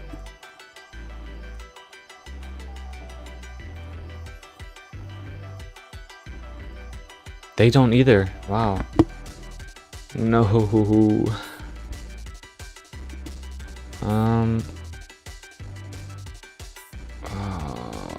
man. Well, I think this is gonna be a different day's problem. I will work on this and I'll fix this. This is a problem I could 100% fix. I think I'm gonna leave it here for today. But I'll finish it tomorrow for sure. I'll finish it tomorrow and then I'll finish the cooldown system, connecting it to the UI for this, because I have gotten the base of everything done. But I think I'm gonna probably end it here and work on it tomorrow. Get everything finished. And then after tomorrow, that's when we can do all the good stuff. That's when we can work on the actual abilities. Because we'll have the cooldown system. Yeah, bro, thank you. Good luck. Yes, sir. Yeah, I'm so sorry that I have to end it here. We didn't really get much of the stuff that I wanted to get done. But you can kind of see the process. This is the whole process. This is why everything takes so long. But yeah, you know, like I put it in the description of some of my other videos. I'm in it for the long run. I'm not here to stop just because of a little hiccup. This is like the billionth hiccup I've had in this project. So don't worry, I'm not stopping here. I'm gonna go on until I finish the game. Thank you for watching. Make sure to like, subscribe. Yes sir, yes sir. And I mean, I'm gonna be back streaming tomorrow probably. But yeah, thank you for watching. Make sure to like, subscribe, and I'll see you guys in the next one. Okay.